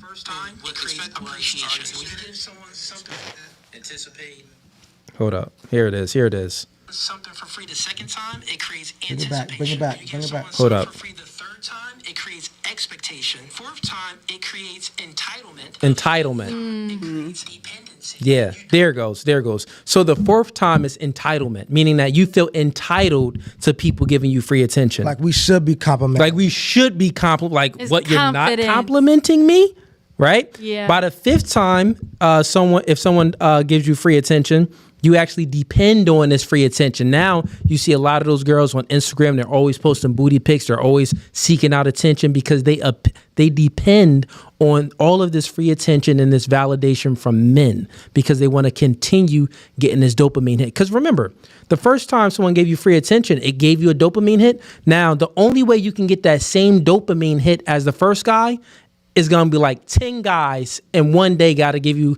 that compliment so it'll feel the same like when you first heard it. So it keeps on going up. Then you depend on it and you like, you're like a fiend. I ain't So like do you that, think though. it's the same thing for guys? No, niggas don't really care about attention like Think that. so? I don't know. There are some guys out Yeah. there. Well, who really, it's different. So for guys, the same way women, Always different. always. no, it is different. It is. The same way women, is not to say that guys don't want any attention from women. Yeah, guys want female attention. Yes, but it's just different. We don't get like the same, pretty much it's like this. The same dopamine hit that you ladies get from men giving you attention is the same dopamine hit that men get from watching porn or having sex. That's when we get that dopamine hit. That's where it's you comparable compliment at. me all damn day. It's not gonna make me like, oh my god. Yeah, it's not going to do anything. Like, you compliment me, but like, So what will give you guys other than the What's whole up? porn? What else will give Box, them cheeks. you? Really, just that? Some Man, action. right in the bar. I'm just got to split it open for you. Physicality. but Bust it but that's open. that's the thing. Like, you can get all of this Fellatio. free attention from men, and like, you'll go home and you'll feel happy. You'll go home and you'll be straight. Yeah. But anyways, let's get to any questions, ladies? Nope. No. Okay. You guys are doing great. Yeah. Yeah. Saladin. Who's doing great? Both Both. of you. I appreciate it. Oh, you guys like the show with only two of you. Love. I know you were a little bit worried, like, oh, this is gonna be boring. I was scared. Nah, we're not boring. Nah. We're professionals. I Right. could tell. All right, we got and one baller sends in $2. Why are men's preferences and women always criticize? Yeah, why do women criticize men's preferences? Wait, say that again. Yeah. Women what? Yeah, why do women always criticize men's preferences? Like, don't gain 5 pounds every time. Hey, yo, don't get me started. Like if we're truly being honest, you ladies spoke about your preferences. We didn't criticize y'all at all on one. Yeah. But when we spoke about ours, you guys basically tried to demonize. Oh, that's controlling. Oh, it's not supposed to be equal. You get what I'm saying? But like y'all was like, oh yeah, I want my man to, you know what I mean? This, that, and the third. We like, we ain't even press you on it. Yeah, but you want Oh, a you woman to felt look like- good. You want a woman to be the same way. That's our preference though. So we got preference too. We want a man to be a leader, you know, Okay. have our back. Yeah, we're not saying okay. We're not criticizing it, We're though. not criticizing at all. That's the I difference. just said like- I'm not gonna do it. You don't But- have to do what you But that's don't the wanna difference. do. Your preferences are not criticized. Our preferences, generally, women tend to criticize them. Yeah, I was gonna ask. Do you feel like we criticized you? Well, no, not you guys. No. Particularly, Not you That's what I was ladies feeling. I was like, in I don't think particular. y'all was Only when the podcast started and we were speaking about controlling, and I said that most men. Men are different. Some men are okay with their women dressing like this. Other men aren't, right? So we have different preferences. But at the end of the day, it's still a preference. It's a standard. True. And you demonize that preference and call it controlling. That's the point. Okay. Yeah. Make sense now? Like when have you ever heard like a man call a woman like, oh, she's controlling? Like, All the time. Are you kidding me? what? I've heard this about me. Oh, don't go out with your friends. You can't go out with your friends tonight. Not saying I do that now, but like, I would say that they're like, yo, she's controlling. Like, she doing this. You trying to control me. Like, arguments. Shit, anomaly. arguments. You really are controlling. Yeah, you could just be men don't. Well, the I've thing heard is, it. if the man is complaining about that, it ain't controlling. It's nagging. But She's then why was I nagging being told? Then what's the difference of nagging and controlling? because you can't control a man anyway. Because from a biological perspective, you don't have any authority over a man. I mean, honestly. So yeah, that makes it nagging because you can't. So make it's me not go nagging. out. You can't make me me saying not you can't go out tonight. We're doing this. What is that? That's nagging. The difference is that I can actually stop you from going out. So if I say you're not going out tonight, Yeah. I want you to submit to me. This is why if you're already doing the most ultimate form of submission and having sex with the man, well, why don't you just listen to your man? But why can't you just listen to me? Because we're not equal. Yeah, but still, I was called controlling because I said the same thing. Like, no, we're doing this. Like, Was we he already actually made plans listening to do you? this. Did he actually listen when you It said? came down to an argument. It came down to a controlling situation. Like, you're Did being he controlling. actually listen Did to you? he, though? did he listen to you? Who knows? No, you Some know. things in You me said. too goes in the ear out the other. Oh no, but you said to Oh him. yeah, no, 100%. But one time, no. Behind my back, they did go out. But I would do the But- same thing sometimes. Okay, but hold on. So like when you told him that he couldn't do X, Y, Z, did he listen to you? Is what I'm saying. Yes, in that moment, yes. Oh, But it was an argument, and he didn't. Yes. So once again, I'm just pointing out a distinction between the two. Mm-hmm. The man, you're not being controlling to the man. You're being nagging because you. I just think nagging Well, is look different. at this. It's very simple. Since you cannot physically control the man, it's nagging. Think about this. If you have a kid, if you have a child, do you have kids? Mm-mm. You have kids, so you know. But if you have children, if your child is telling you something and keep on this and this, it never feels like control. It feels like they're nagging you. That's nagging. So listen. The woman, when she's telling the man to do things, it's nagging because you really can't stop me from doing anything. But the difference is for the man, when he's telling you to do something, right? You take it as controlling, but he's not really controlling you because he can fully physically stop you from doing it. That shouldn't even be a thing, though. Physically stop me? I'm giving a descriptor about understand. reality. I'm not saying that, I'm not giving a prescription like men should do this to women. I'm just giving a descriptor that they can, but they still choose not to. So why not listen since you're already submitting to him sexually? I just think nagging is more of like a keep going, keep going, keep going, keep going. Like, that's what a kid does. Like, I want this toy, I want this toy, I want this toy. Yeah, anytime a Same thing woman with a talks girl. and they asking and they telling a man to do something, it's nagging. Because chick, maybe you a can't. male. Because it's like this, chick, you can't make me do nothing. So just stop. Yeah, but then Like they a kid did. can't Now make you- what? like a kid can't make you give him that toy. Yeah, Well, like yeah. you're not gonna feel like you're gonna Okay, feel but then naggy. they didn't do it. Now what is that? What is that? They didn't do it. Now what is that called? Well, what do you mean? He didn't go out. So now what's that called? Was I nagging still, or was I controlling and he didn't go? No. You were still nagging. You were never So controlling. why didn't he go then? He didn't go liked because you you were enough. so nagging. 'Cause he probably didn't want to hear it no more. Yeah, All right, whatever. it's just like if you a parent and the kid keeps, hey mommy, can I have this, or mommy, can I have that, and then they actually like, all right, yeah, whatever. They only gave you it because you was nagging. They only complied because you was nagging. It was like, yeah, whatever. They wanted you to shut up. Shut up, and you know what I mean. I'll go ahead and. Well, they shut me up, didn't they? All right, fair enough. Any questions, ladies? No. Nate. No. Okay. And we got Dane Snyder says in $10. He says, I get what you're saying about her saying fit, but I don't mind some cushion for the pushing. And if it makes it easier to catch her if she tries to run away. True. She's so big, Shorty can't run nowhere. He says, and it's like having a living body pillow. Yeah, it could be. Dane. It could be any way. Whether you met her at 160 or 130 doesn't matter. It's whatever Whatever you want. Right. Whatever you prefer. We got Dane Snyder again says in $10. Shout outs to Dane supporting the channel. He says, don't play ease. I'll put it together. Have a big pool too. Okay, he got a big pool, he said. Is it in ground or above ground? Facts. He says, you can watch those of European descent swim while you when you basically tearing up them ribs. Seriously, we'll fire up the smoker and get it going. Okay, fair enough. I'm gonna hold you to it too. Watch. We got Wicked Dreams says in $5 says, ladies, what is a duty you have, and what is something wrong you did that you take accountability for? Okay, so let's start with you. So what's a duty you have? I believe he's speaking about in a relationship. So what's your duty in a relationship? Let's start with that question first.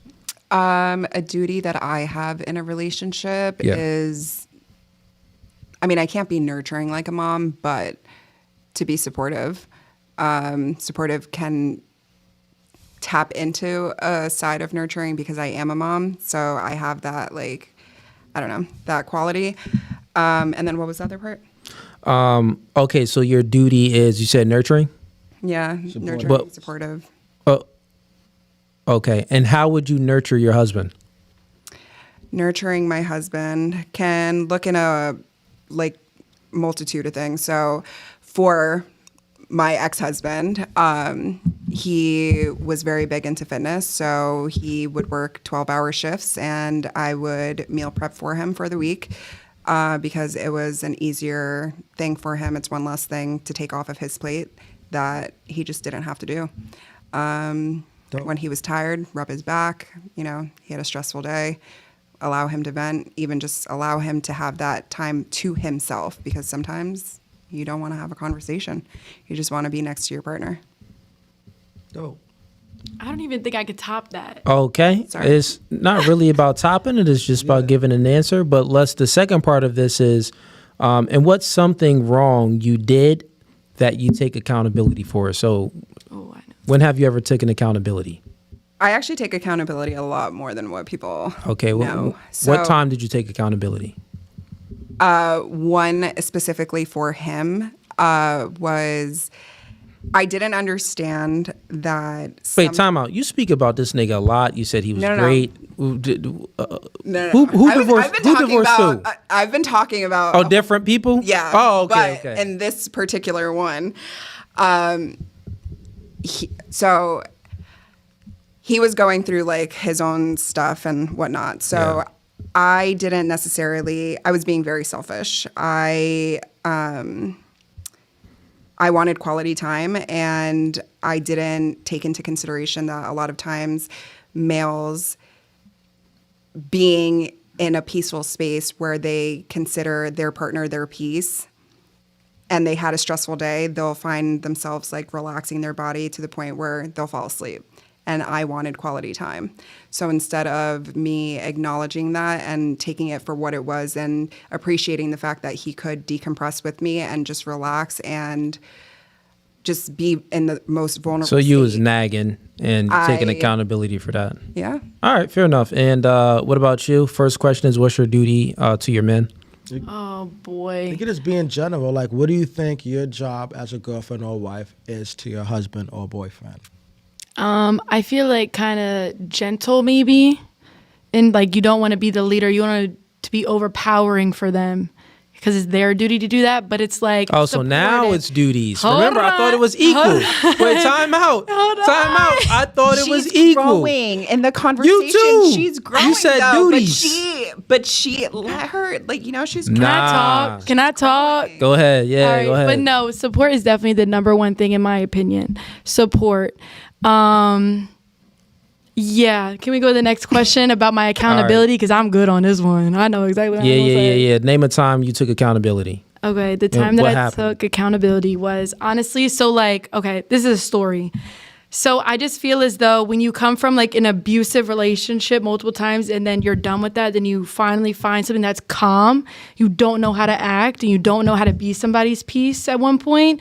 So when you're given everything that you like should be given as like a boyfriend given a girlfriend or whatever, you don't know how to take that. So now it's like, oh, you're cheating on me, or oh, you're just bringing the drama to the table. You're giving all these problems. And it's like they're telling you, no, I'm not. And there's no even proof that they are doing what you think.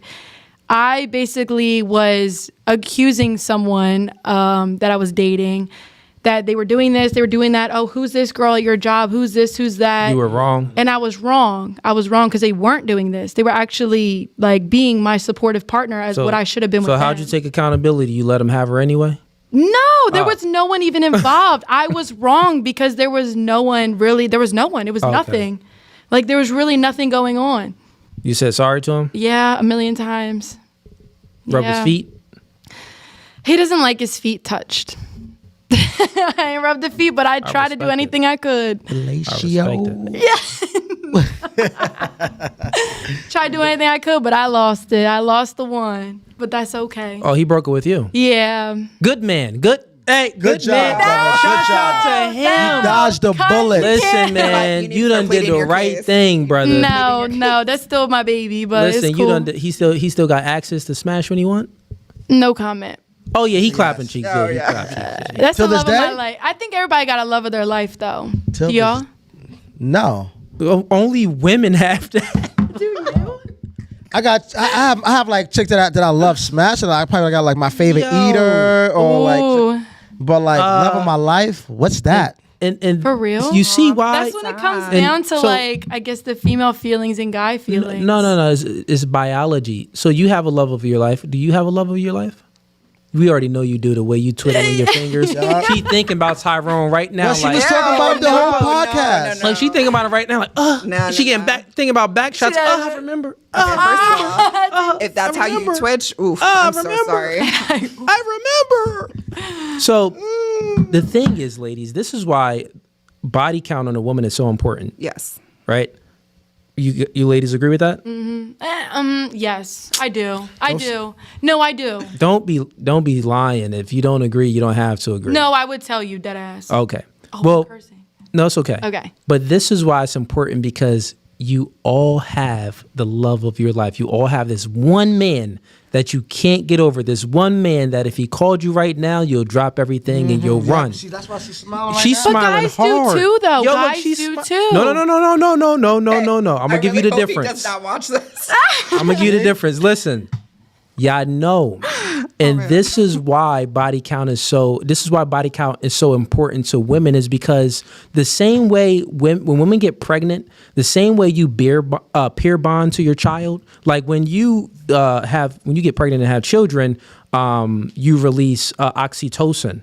Right? And this oxytocin allows the mother to peer bond with her newborn. The same way you peer bond to your child is the same way you peer bond to the man that you have sex with. And that one guy that was better than the rest of them, the one guy that maybe treated you better or laid it down better or had funnier jokes or had more money or had more charisma, whatever it is, if he just was the full package than all of the other guys, that's the guy. That is Tyrone. That's the guy that's the love of your life. You're always going to run to him when he calls you. And this is why when a woman has a lot of bodies, the probability increases for her having that love of her life, which then makes it, if that relationship goes south, it makes it harder for every other guy. So then she gets into a relationship with the next guy and she really can't peer bond with that guy. And then this is why a lot of women, especially in modernity, they follow how they feel. They end up just divorcing their man because it's like, I don't feel satisfied. I don't know what it is, and they know what it is. It's Tyrone, it's David, it's Michael, it's all of those names of the guys that you were attracted to, whatever the name is. And they don't, and like, even if they come across the perfect guy, they won't even be able to appreciate him. He ain't the perfect guy. There's only one perfect guy. Well, like, even if he were to come in her life and treat her the way she's supposed to be treated and do all these wonderful things, she won't be able to appreciate it, and she'll end up self-sabotaging that relationship because she's just been with so many guys. Yes, I agree with that. Actually, the most unfortunate thing about a female is that they are not, and I say they as if I'm not a female, but not a lot of females are self-aware. So there are a lot of females out there that do not know that. They're not aware of themselves as a person, the depths of them, physically reflecting all of that. So unfortunately, sometimes it takes years for them to mature mentally, and then even then, sometimes they still don't understand. But even if they do end of it, it's going to be too late. But that's why body count is important to us, because for one, they're not loyal. They'll cheat on you. They won't appreciate, all the good things a guy would do for them, and they'll just continue to repeat that cycle. You know what I'm saying? And it'll just be a revolving door, and they'll catch them. But 'cause in the long run, they end up losing. They end up being lonely. They end up being hurt. And guys that are good with women will catch that and will just see that and then use them as such. Have a little fun with them, but realize, okay, no, she's not the one you should take serious. Yeah. Like Cooley says to me all the time, once you get that golden egg of information about a girl, you know what I'm saying? You take that seriously, because if you don't take that information serious, you're just gonna end up seeing why you should have listened in the first place. Yeah, and I even tell guys this. I tell guys this. If you're talking to a woman and you ask her how she's doing, hey, how are you? And even if it's just through a text message, you send her a text message, hey, how are you? And she tells you how she is, but she doesn't ask how you are, never text her back. She's not interested, never text her back. She's speaking to too many individuals, or she already has the love of her life who she's dwelling on. That's the person that she has on her mind. So don't even waste your time with a woman like that. I agree. I do have a question for both of you. Sure. So I know that having this podcast, you interview a lot of females. Yeah. You pick a lot of females' brains. Yeah. Has it damaged the way you look at a female or how you respond to them? Nah, not at all. Because I would say that's a good question, actually. It is. So for me, I was already aware of the biological differences between men and women. I already knew that women were different, and women tend to act like this currently in modernity because they have so many options and get so much free attention from men. So a girl that's a 4, she really thinks that she's an 8, and she'll disqualify men that she should be dating because she thinks that she's so beautiful because she get all of this free attention. So I was already aware on how women operate. And also I was like, I never had a problem getting women. I just never had that problem as a young man. You can even ask this niggas. We known each other since I was 19. Yeah, I used to hear about it all the time. We went to senior week together, man, in Ocean City, Maryland. Yeah, and listen, man, we used to have competitions in a club in OCMD, 19 years old, on who can get the most numbers. I remember I went to the club and I won a competition. I left the club with 12 numbers. 12 numbers. They're like, dang, how you get 12 numbers? 12 numbers. And I think I'm not going to go too far. Yeah, not too much. But they're watching. But anyways, so I already knew about it. But what it did do is just confirm a lot of stuff for me, right? It just confirmed a lot of the things that I've already thought, and the things that I know this. It just gave me more confirmation, because we have women that travel from Canada, Florida, California, Texas. We just had a few women that traveled from Massachusetts, Virginia. We're all over the country and outside the country. We had a chick travel from China. No, where was it? Oh, no, she lived in Queens, but she was from an Asian country. But she just came out here though. Like recently? Yeah, she just came out here. Well, she came from China somewhere like that. Right. But she was trying to come on a podcast from that area. So it doesn't matter where the women are from. What matters is what indoctrinated them. So a lot of women were indoctrinated by feminism, which they think that relationships are egalitarian and they are equal to the man. So, remember the conversation that we had in the beginning, attraction isn't symmetrical, it's asymmetrical. So what you want from the man doesn't want back from you. A lot of women don't understand that. They don't even know what men want from them, right? They want to be just like the man, and they think that the man should expect this. Oh, I got a career. I should be more attractive since I have a career now. Oh, I'm making more money. I should be more attractive since I'm making more money. No, you're not. Like, not in a man's eyes. Like, you're not more attractive. Like, okay, maybe if you got your body done, you did something. Okay, maybe on the outside, for some men, that will make you more attractive. But other men, we like it natural anyway. So I think that the women that was indoctrinated via the feminist movement, no matter what country they're from, what state they're from, their behaviors and their thoughts tend to be the same. Okay. Yeah.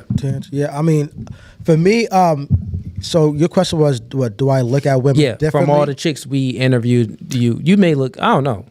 So to answer your question, yes, I do. I do look at women differently. Hey, don't be treating my nigga like that. I can tell. What you talking about? I definitely.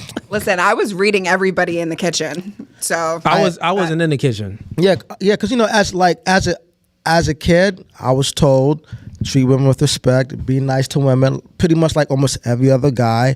But I didn't know a female's nature and how they move. I didn't understand how they move the way they did until I got older, until I started to attract more women. So, and as I started to attract more women, and on top of doing this podcast and see how they are, yes, I 100% look at women completely differently. I don't think there's a such thing as a good girl or a good woman unless she's like, I mean, the only good girls are kids. You know what I'm saying? Like, those are the only innocent ones. You was good when you came out your mom's vagina. Yeah. After that, you wasn't good no more. I'm gonna take it a step further. Once a woman loses her virginity, she's no longer a good woman. Yeah, that's just what I believe. Look, she was only a good woman for that man. Right. Right. So what I've noticed is women pick and choose who they want to be good to. Women pick and choose who they want to sleep with on the first night and who they want to wait a few more dates. You know what I'm saying? So like it all boils down to her level of attraction to that guy. So in my eyes, there's no such thing as a good girl. There's no such thing as an innocent woman. And also, y'all don't make any sense because I'm sure y'all been in a situation where the guy that you really liked, you can like, oh, this is gonna be a good guy. I can introduce him to my parents. You probably made him wait for sex. But the guy where you didn't really like all like that, but he was arousing and had some sex appeal, and he was like, still attractive, you let him hit it the first night, or you let him have sex, but you made the other guy wait. Mm-hmm. Have you been in that situation before? Well, actually, can I ask a question? Well, first, can you answer that, then ask a question? I do agree with you. Okay. And I do agree on that 1,000%. But like, that's what I was thinking too. Like for a guy's mindset of that, if a girl lets you hit the first night, are you going to take her serious rather than her wait? No? No, because she's done it before. Because she's never done it before, she wouldn't be so comfortable doing it. So hell no. So like they make you wait like 3-4 times. Well, the thing is, he may have a different, all men are different. Yeah, exactly. No, 1,000%. I just want to hear. But like for me, no, because I know that you did it before. Because why are you comfortable having sex with a stranger for the first time? That doesn't mean I won't. I'll still like have fun with you, do fun things with you, go to the bar or whatever. Yeah. But like in terms of like a long-term relationship, no. So basically, if she doesn't let you hit like the first 3-4 times, you guys. If she doesn't let me, even if she makes me wait the third or fourth date, you know what I'm saying? That doesn't mean she's completely disqualified for me thinking she's for the streets. Yeah. Now I just got to wait for that golden egg of information that I hear about her. If I don't hear, hey, she used to do this back in the day, she was promiscuous with this back, and if I don't hear none of that, then okay, maybe there's a good chance that she So not it's for the best streets. if a female waits, not just hit it off, because now you got this mindset of, all right, yeah, she does this all the time. Remember, there's guys that will not tolerate that. There's guys that will smash a chick on the first date and they end up with the girl. Right. And then you got guys like me and Cooley that smash on the first date and have fun with you, but will never take you serious. Don't put me in Right, that right. conversation. Or whatever. Maybe not Cooley, but like every guy is different. No, Some guys yeah. will tolerate it, some guys won't. Yeah. It all depends on the guy. Okay. You know what I'm saying? So you just gotta, it's like Russian roulette. Just roll the Yeah, dice. it depends on a guy. Currently in modernity, I would say that playing the waiting game doesn't hold as much weight because you're in competition, right? Okay. You're in competition with, so like, if you want to go ahead and make a guy wait for sex, you're in competition with the girls that won't With- make him wait for sex. Give it up. So therefore, those other girls would just give it up to him. So you would maybe lose out on a potential mate, right? A potential relationship there. So, and this is the thing, like back in the day, women understood this. Women understood that your sex holds a lot of value and you shouldn't give it up because it messes things up for you and your future. But not only that, it messes things up for other women as well. Like your grandmothers would actually shame other women in the town if they were out sleeping around because it makes it harder for them to get a husband. But how can I get a husband if all these whores is out here? Then Jerry is just going to want to sleep with Katie, Brittany, and all of these other girls instead of committing to me. Your grandmother's known about this, so therefore they would act accordingly and shame women for being whores. That's what used to happen. But currently right now in society with sexual liberation and feminism thinking you're equal to the man, society kind of took the shame away where women no longer feel shame when they're hooking up and don't want to shame other girls, right? Think about it. You like are, you call it no body shaming, no sex Slut shame, shaming. no slut shaming. Yep. All of these terms to take away the accountability from women, and women do this to other women. So you actually make it worse on yourselves. Generally speaking, women, y'all make it worse. If y'all came together in a pact and was like, you know what? We're all going to stay virgins until we get married. Y'all be married tomorrow. All women in America will be married. Not tomorrow. I'll say, I'll say in a year, if all women came together and was like, we're gonna wait for sex until we married, y'all all be married. All of them. All of y'all. You think so? So I'm even proposed. Oh, well, if I'll be shopping for the ring right now. no one's giving it up. But we gotta think about this. Y'all be married to well, really, they're still hypergamous. So it'll be a lot of guys that they don't want to get married to. So it'll still be hard for y'all to get married since y'all hypergamous because y'all would still disqualify a lot of guys and only choose those guys. But the top guys, they're already going to be married to the best chicks. And then y'all got to go for like, the lower quality What's tier the best guys. chicks though? Like, what's the best versus the worst? Well, Well, what do you mean? Well, Like if it's y'all by, like, all if y'all are virgins and stuff Yeah. like that, well then y'all all on the same playing field as far as purity, and then it's just gonna go by compliance and beauty. But also, if you're a virgin, you're more likely to comply, and also if I mean you're a virgin, it's just overall better. Like I'll take a virgin 4 rather than a whore 10. Okay. Yeah. Yeah. Yeah. I like that Like a answer. chick that's a 10 perfect, I wouldn't wife that up. Most guys are smash, but I'd rather prefer the virgin over the 10. I like that. Yeah. Okay. I like it. But ladies, y'all different. Like you want the guy to be experienced. Like Right. think Experience in that aspect. well, think about if you do you want a virgin or would you want a man to have experience and know what he's doing down there? Exactly. Do you really want that answer? Yeah, both of you ladies, y'all both said that y'all still have the love of your life, and that's because he was piping it down like no one else did. Oh, you said that. We didn't say that. You didn't have to say You it. ain't have to say it. You didn't have to say I it. didn't say that. The way you listen, I'ma blinked, say it showed me like it's The way I breathe. back shot. No, 1,000%. Like when you got it good the first time, and then you go and try again with somebody else, you're like, I don't know about all that. And that's why women with high body count can't stay faithful to one guy because they're too busy thinking about the Oh, I don't know past. about that. They're too Comparing, busy. But I feel comparing you. and contrasting. Yeah. I There you can go. understand that. Right, You know right, what? I get right, it. right. Yeah. Yeah.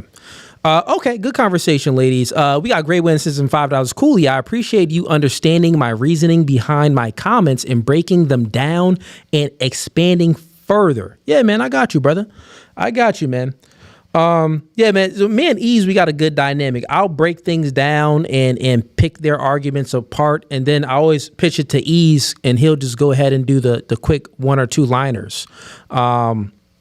It's not anything that we spoke about. It's just naturally. But it did come, like when we first started doing a podcast together, I was actually the one that was doing the quick, because I always needed, those short form content. So I wanted a whole lot of reels and TikTok. So I would break things down super, super quick to get it into 1 minute. But now it's just like, the podcast's grown so much, I don't need to do that.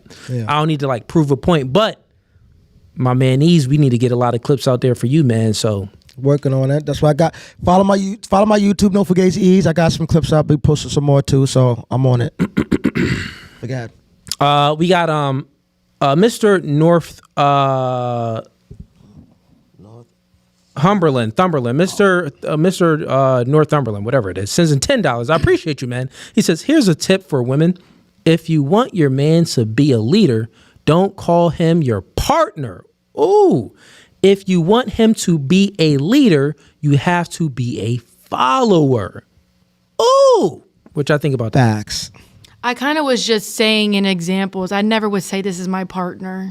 Y'all both was talking about partnership. I kept saying partner. Yes, I kept saying that. But I wouldn't say this is my partner. Listen, I'm going to keep saying partner because I have no one in that. Yes. In that. What, should I have been like my pedestal man? Right there. Sorry, I got no one but you were married and you still called him your partner. Facts. But we're not together. I think it's just under a category. Or now I'm. Yeah. Nah. When I was married, that was my husband because that title is something to honor. It's that okay, ladies. Last name I is something to honor. I see that I've broken both of you, and you're learning. Both of you are learning. That's cute. You're picking up this ism, and you're like, wow, this guy he's educational. Oh, that's cute. Okay, or not, or you think I'm a jerk. All right, chat. Get the likes up. Click the like thing for me.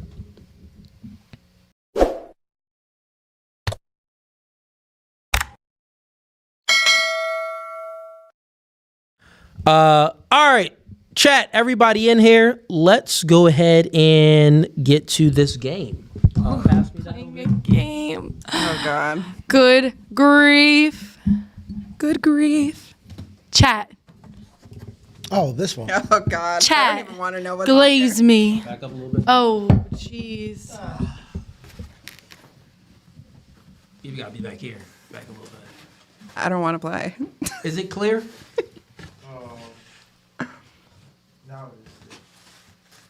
All right. And move your mic out the way. Ease, your mic. Yeah, grab it. You could hold it so you can speak. He's funny. All right, ladies. So here's a game, and this game is called Build Your Nigga. Oof. The one fell off, but that is a one. Give me that pin over there. Yep. Butterfingers. You want me to get it? Brian did This great. guy throws like a chick. Oh, hold that. I gotta turn this light off. Yeah, I got it. See that shot?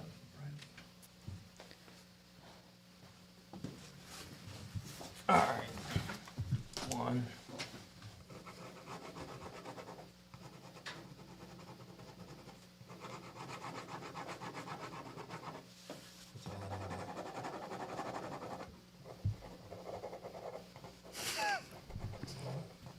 All right, good enough. We do it live, chat. All right. So here's the game. It's called, we'll bring it down a little bit on your end, Ease. It is down. It can't. Yeah, no, yeah. Bring it down on your end. Oh. Yeah, right there. That's perfect. Okay, that's perfect. All right, ladies. So this game is called Build Your Man. So you have $15, right? And Katie, you're first. Oh. You got $15. Spend your money wisely, and we're gonna go with looks, height, income, humor, and loyalty. Once again, You have $15. So let's start with looks first. How tall do you want your man to be? I'm sorry. Looks first. What number do you want your man to be? 10, 8, 7, 6, or 4? And that's on a scale of 1 to Like we're rating the man. Yeah. How attractive? On a scale of 1 to 10. Well, on a scale of, it's not really 1 to 10. It's 4, 6, 7, 8, and 10. But how attractive do you want your man to be on this scale? I'll take a 7. Okay. Well, so I'm just we're going category, but right now we're doing 7. Yeah. So you spent $3, so you got $12 left. Now, how tall do you want your man to be? Put the camera on her, yo. You got to be precise on this.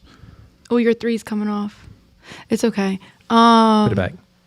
I can settle for 5'10". Okay, 5'10". Okay, so therefore you spent $6. You got $9 left. How much income do you want him to make? Wow, I can really. Wait. You got $9. You got $9. So I can settle for. Oh my god. Think about this other stuff though. After I know, I'm income, trying you to- have. income right here. I know I have. After 2 income, you have more. humor and you got loyalty. So think I wisely. know. Because you only got $15. You got $9 left. I Let's can go. settle for 75K. Okay, $75K for income. Okay, that's $2. So then you got $7 left, and now we're at humor.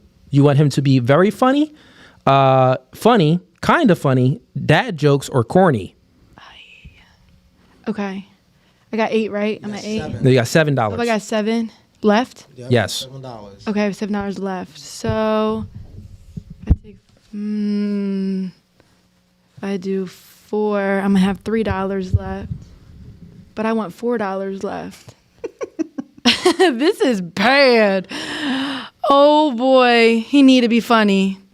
I have to say funny. Okay, so you're going with $4. Yeah. All right, so now you have, how much money does she have left? She had 7, so she just 4. So you got 3. You got $3 left. So now you can only choose, Let's roll down. so casually wondering eyes. So the first one is Jesus knows he's loyal. Well, Jesus knows he doesn't cheat. The second one is mostly loyal, no games. And now you're at casual wondering eye. So you only got $3. So you. I'm gonna just take the Casual wondering eye. So he ain't take it. fully loyal like that. All right, fair Yeah, I enough, don't fair have enough to spend. All right, there we go. Now you're next, and let's start with looks first. How attractive do you want your man to be? We got $15. Yeah, no, you guys can do the math for me. I appreciate both Put of that. you so much. Put that 3 up there. I'll say a 7. Okay, so you spent $3. You have $12 left, and let's go with height. How tall do you want your man to be? See, this is all the other ones I'm okay with picking like ones, but the height, oh my gosh. You got $12. I know. I'll say 5'10", so the 3. 5'10". Okay, all right. So 5'10". That's $9. That's $9, and let's go with income. How much money do you want your man to make? You got $9 left. I'll say 75. 70. Okay, $75K. All right, and now that was $2, so $7 left. $7. So you got the same thing. Let's go with humor. Very funny and charming. Funny, kind of funny. Dad jokes or Wait, straight how corny. much do I have left? 7. Got 7. You got $7. Okay, so I'll do.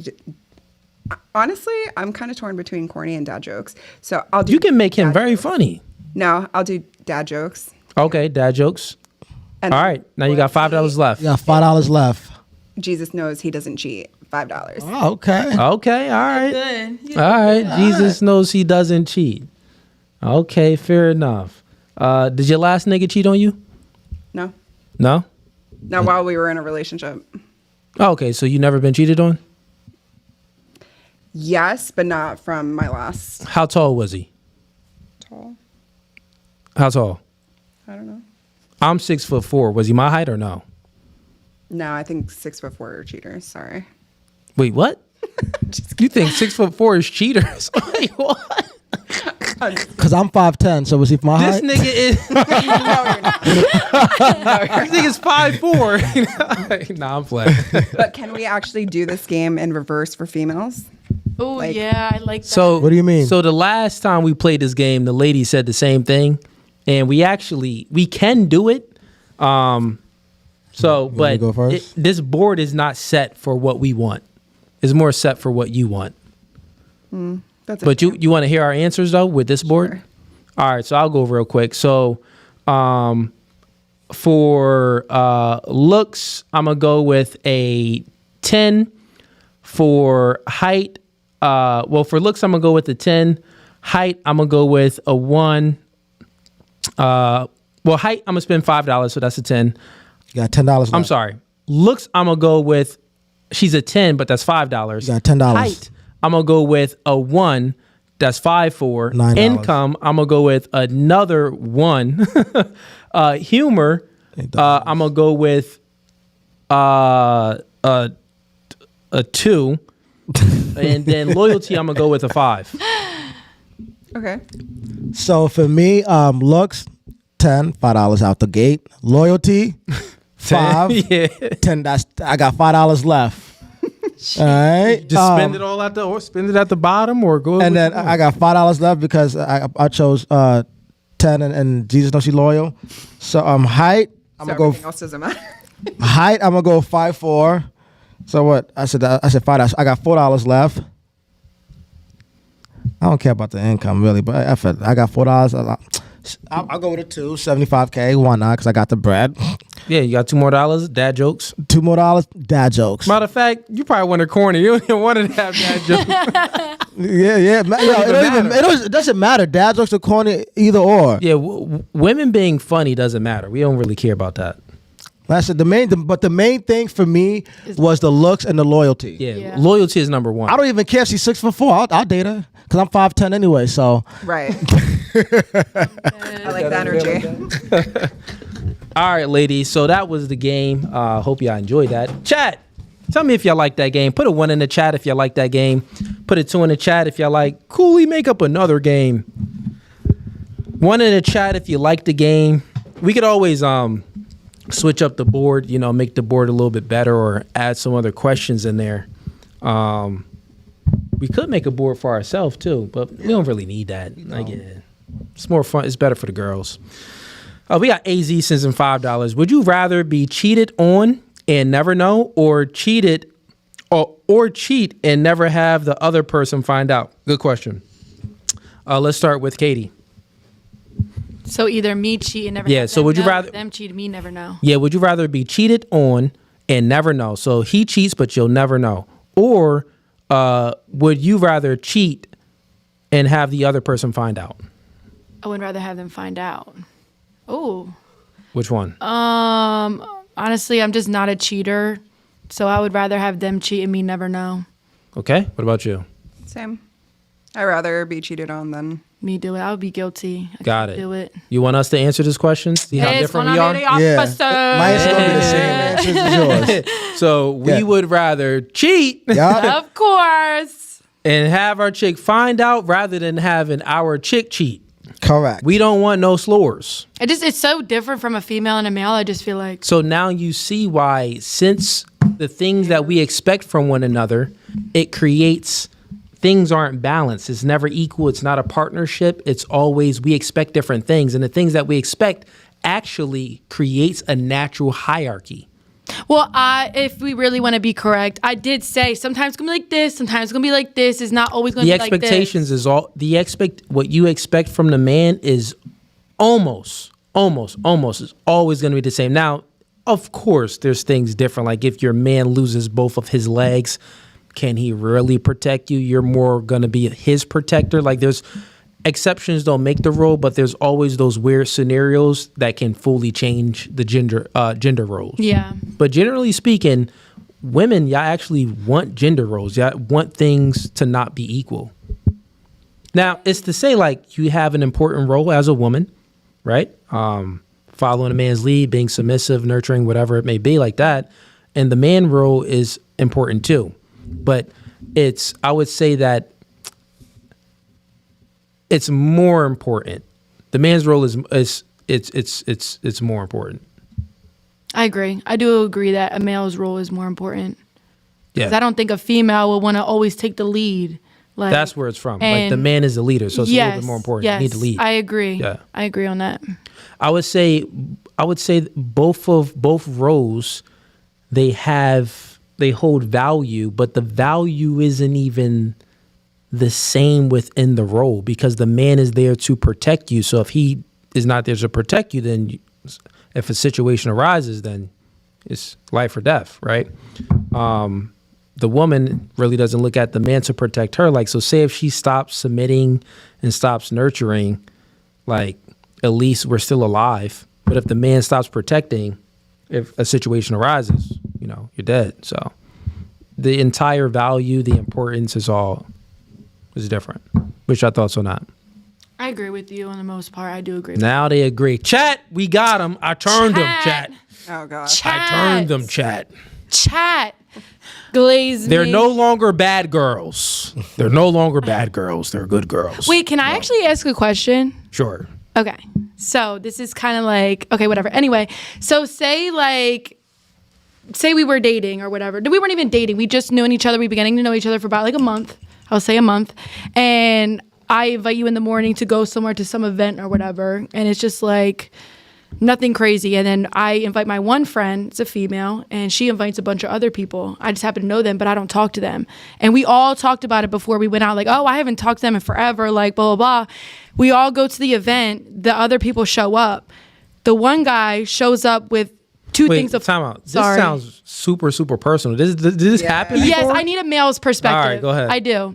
So we all show up to the event. It's me, the boy I'm talking to. We did for a month. We've known each other. Yeah. We're not we're dating, I guess you could say. We're getting to know each other. My one friend comes. She's a female. We're the only two females because she invited the other guys. Yeah. The one guy that she's talking to brings two things of flowers, like 2 bouquets of flowers, like that you would get at like the store. For her. You got that for her. He got one for her, one for me, but I didn't know. I'm with the guy that I'm talking to, and it just so happened she said, oh, he got you these flowers too. And I'm like, oh, okay, thanks. That was it. Yeah. I just appreciated it and moved on with it. How would you feel as the guy that I'm talking to? How long y'all been talking for? A month. Y'all been talking for a month? About a month. Did y'all smash in that month? I don't think we smashed yet. Oh. Y'all ain't smash? I mean, if you... Even if we did smash, if yeah. you explained Yo, I would it, even be. I wouldn't be going to a function, right? Yeah, but you for no month if we Come in the dated. camera, I don't ladies. think, yeah. Yo, look. Okay, maybe we did. I don't remember, but I don't. Katie, He be smashed. honest. No, I'm trying to be honest because I'm not really Did you sure. guys smash already within that month? Maybe once. You know if you smash. No, I really don't know the time limit. I really don't. Okay, even if we did. Okay, say we did. Okay, how would you feel about that situation? So I'll go first. Mine gonna be short. So, you go out. The guy that the girl is talking to, did he know you were going? I don't know the conversation. I was just told that they were coming, and I said, "Oh, I haven't talked to them." So is it that? He knew that she was going because why would he bring because two why would he bouquets of bring? You know, flowers? he showed up bouquets. first. He showed up first, and then left and came back with the flowers. They thought that he was leaving to go get a bottle, but he ended up going to go get flowers. So Okay. he seen you there with the with the girl. Okay, so yeah, I got probably, you. yeah. That's even better. That's more context. Okay. So now let's put that in there. Yeah. You go out to this function with the guy you're talking to. Mm-hmm. Your girl goes out to the function, but she invites a lot of girls. A lot of guys. Yes. One of the guys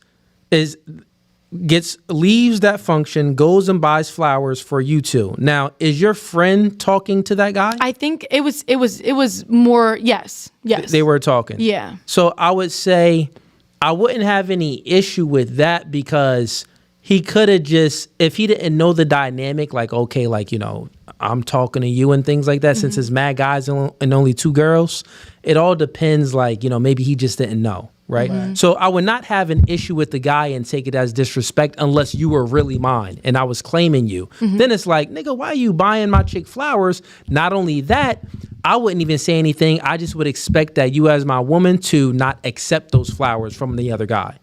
But that's if we were locked in and serious. We weren't. Since it ain't even serious or anything like that, I would say that if you really like that guy, don't accept the flowers. Really? Yeah. So how should I have? If you don't really like that nigga like that, then Take the flowers. take the flowers. It all depends on how So much. like, how could I say no to that though? Like, what would you do to say no to that? What you Or- mean?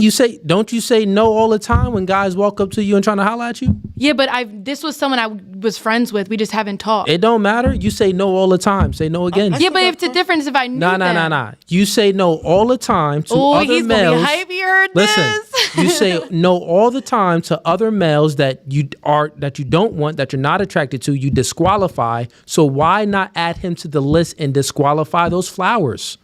You don't have to accept it. You could have easily declined it. If you really like that guy, you want to make a good first impression or a good many impressions for him.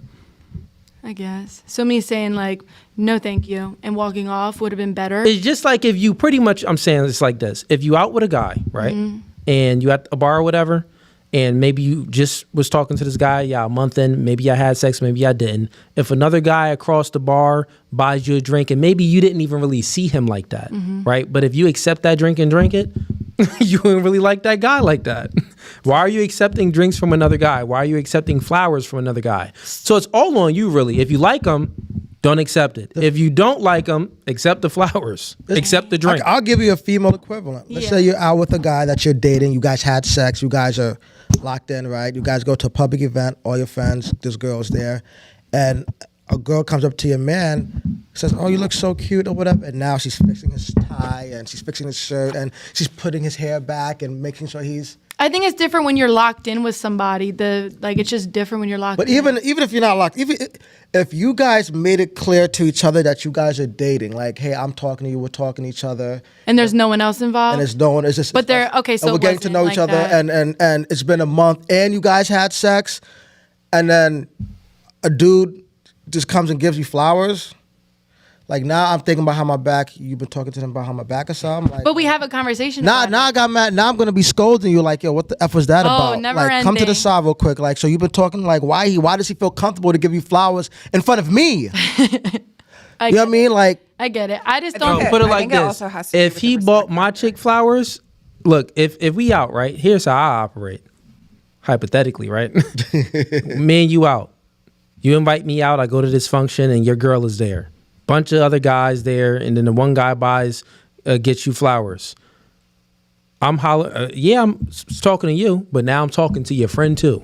Yeah, I feel like it should be like, like you talking like that. yes. You accept the flowers? Okay. Now let me do come it. in. I'm your date. You know what I'm saying? So Yeah. now you accepting flowers, and now I'm gonna talk to your girl. She been eyeing me anyway, giving me googly eyes. Yeah, because Okay. now it's so now the dude created competition. So you hollering at both. Oh, you thought you was hollering at less. both. It's Look, up. I'm about to get both of them tonight. You finna lose, dog. Okay, so then let me give another competition perspective. now.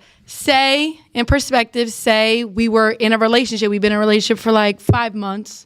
We are in a serious relationship. We're with each other all the time. It's Valentine's Day.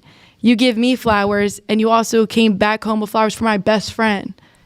How do you do? Is that weird or no? Yes. What? Yes. Really? 'Cause And it was your friend's birthday the next day. Yo, look, F your friend. If I'm dating you, I'm not, and it's Valentine's Day, I'm not giving you and Wilma flowers. F Wilma. Wait, really?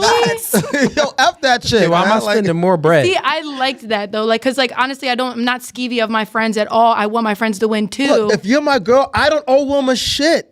Exactly, F her. you never She do. could go But die. I feel like it was the gesture. Okay. Hold on. 'Cause I think gotta it was a drive cute back home. gesture. I gotta Yeah. drive back home. My bad. But you get me, like I don't give a damn about it. Look, if we're together and we're locked in, I don't care about no other chick but you, unless I'm just a trifling ass dude. I'm like, Yeah. you know what? Can I say something though? See, the thing is that I feel like flowers would be acceptable to your mom. Okay. If you had a child, to your daughter. Daughter, yeah. But I feel like ultimately you may have the purest intentions, right? If that was your man and he got you flowers, but then like why would he buy somebody else flowers? Because then now it's kind of like putting an idea. Yeah, like in he's her trying to set up mind. this three-way? What's Yeah, up? like that's I up in would- her yeah. mind. If you guys How are we fall trying to off, set up this some three? people don't have pure intentions. You just got to be careful. Unfortunately, Yeah. in the world, I not never everybody would. is gonna- I thought that Don't was be like a good oblivious. gesture. So many, this plenty of situations where guys done smash their girl's best friend, or a girl done smash her girl's man, like stuff like that. 1,000% Stuff like that is very common. No, I agree, You know but what I I'm saying? just don't think I was in that position. Like sometimes like girls like flirt so discreetly, like it looks like they're being friendly or just yeah, but you could tell. Some Not guys always. can't, I can. and not always. Some girls are really good at. I wouldn't like. See know. how we're just having a conversation. You know what I'm saying? Some girls can have literally a conversation just like this, as innocent as it may seem, but she's low key flirting. Yeah. You know what I'm saying? Girls are very discreet. For example, yeah. you could be talking to him and making eye contact with him, but I could be your best friend and I could be like flirting with him through my eyes. But my that wouldn't body be my language, best friend if I didn't know her, though. Hey, it happens all the time. You'd be surprised. Yeah, but it didn't happen, so that's why I We're not thought that talking was a about great your gesture. particular situation. We're just talking about in general. Like stuff like that is very common. So you feel as though like I should have felt some type of way about that because those things happen. No. I was just trying to get your opinion on it, and it's just like, So, oh no. So okay, so is this about how you should? So here's the thing: you don't have to feel this. It's all about how you feel for the guy. Because Yeah. once again, you invited this guy out. If you like him, Oh, this is the other one. Okay. if you like him, then don't accept the flowers. Okay. If you don't like him, accept the flowers. The other situation was another guy. Yes. Did he hit too? Yeah, No, that's we were two in a niggas we know. relationship. That's two niggas we know already. Chat. Damn it, Her body clocking. count could be 50. We don't know. Oh no, no. Nah, I'm messing with you. I'm joking. Oh my That's a gosh, joke. That's I a- know. It's a joke. I know. Okay, well, let's get to the super chats real quick. Yeah.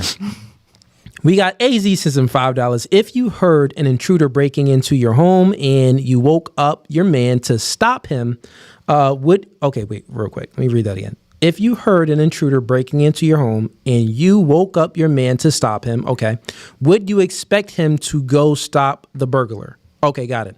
So I think they all basically answered that question. So like if an intruder broke in, you expect your man to stop that intruder? Yeah.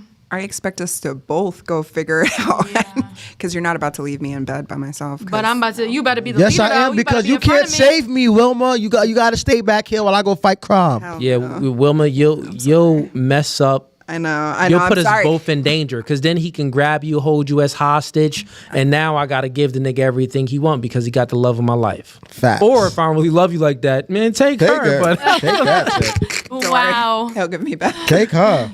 Yeah, he'll give me back. I'm too much of a. we got look at AZ in here supporting. AZ sends in another $5. He says, it's the middle of the night. Your man is hungry. He wakes you up. You are expected to make him a meal. Okay, so middle of the night, the man wakes you up. Are you expected to make him a meal?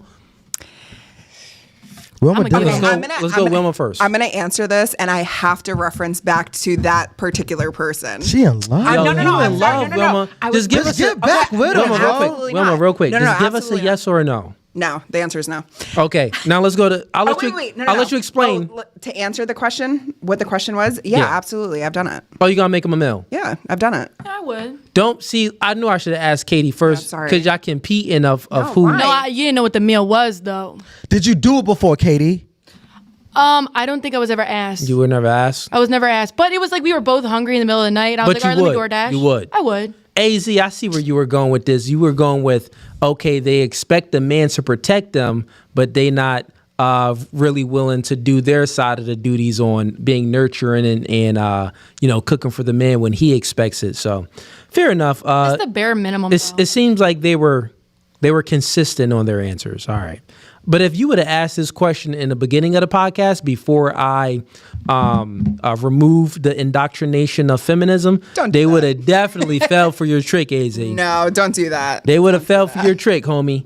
We got Steve says in $2. Did either of them get raised with a father? So were you raised by your father? Yes. And were you raised by your father? Not my biological father, no. Stepfather. Yes. For how young? How young were you when he was in your life? My stepfather? Yeah. I want to say I was probably like 5, 6. Oh, okay. All right. And all the way up until you were, an adult. Present date. Present day. All right. Okay. All right. Yeah. So they both had a father or a father figure in their life. All right, ladies. So this is the part of the podcast where we do last thoughts. You can ask any questions that you want if you have a question. If you don't have any questions, then you can give me your last thoughts on how you like the show. And let's start with Wilma. Any questions? Let's see. Do you feel like there's a misconception on the female mind that maybe from doing this you've learned anything of, or you think you've been spot on? Well, it just confirmed a lot. I don't think I really learned anything because before I started this, I already had this mindset.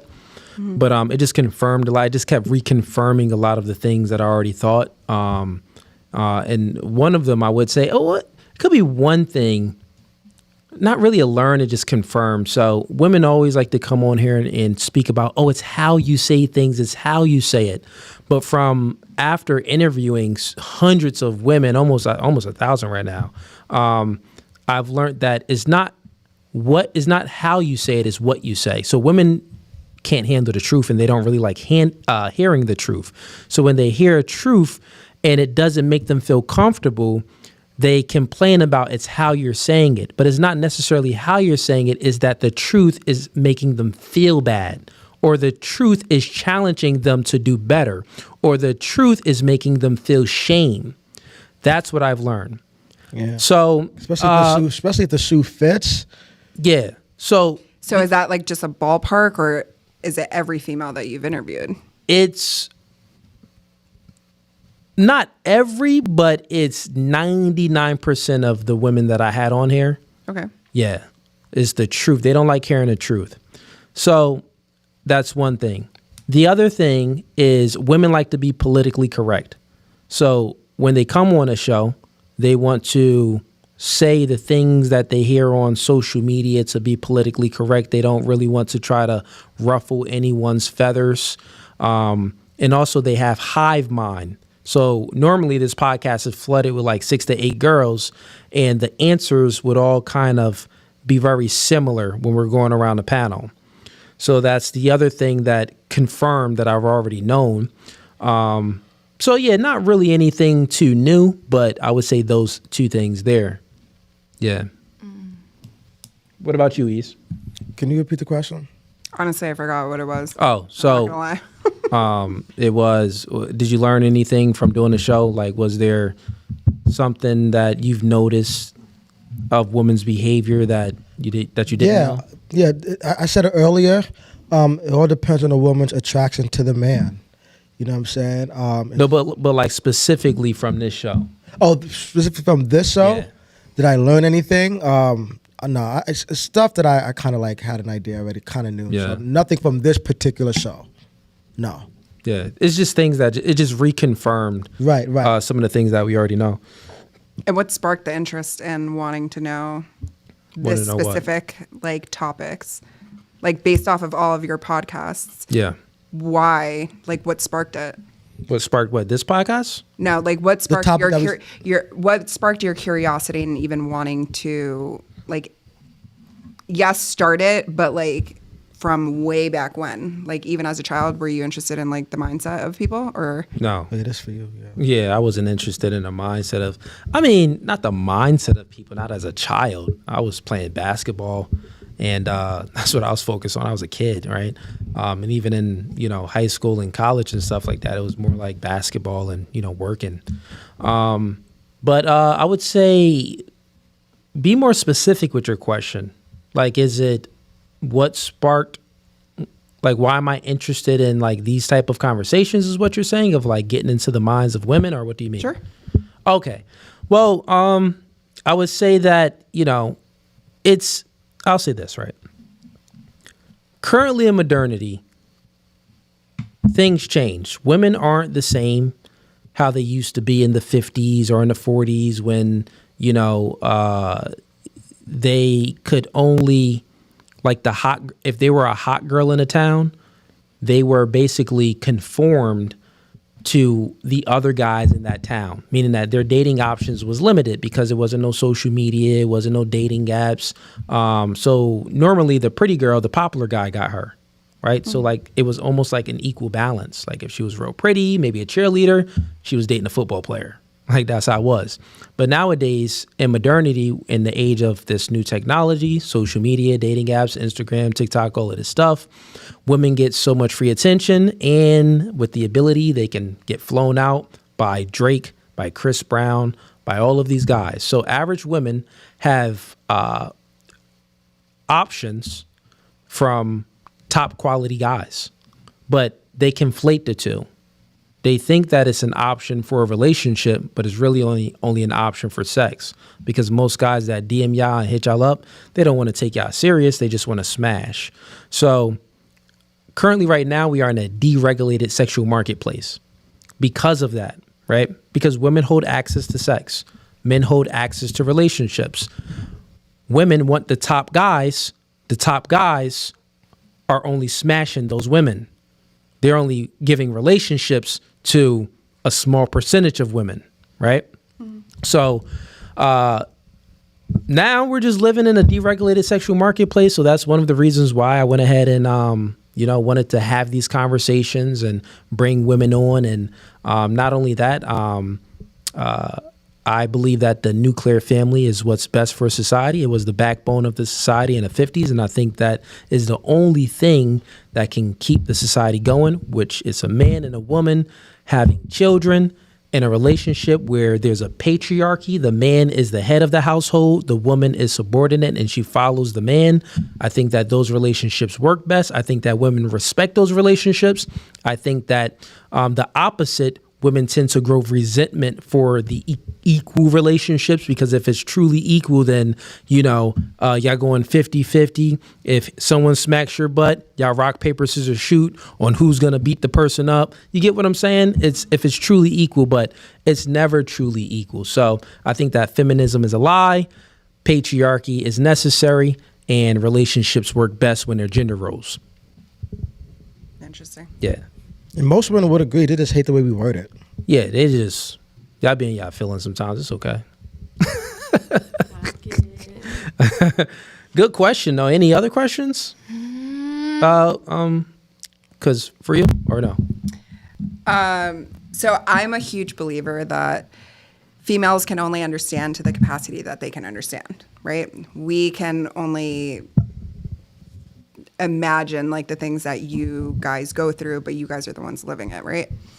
As a male, being the head of podcast or whatever term you want to use, do you think that you really have the capacity to understand the female mind? I know you dissect us and ask questions and whatever, however you want to. Listen, I understand y'all better than y'all understand yourself. You think so? Yeah.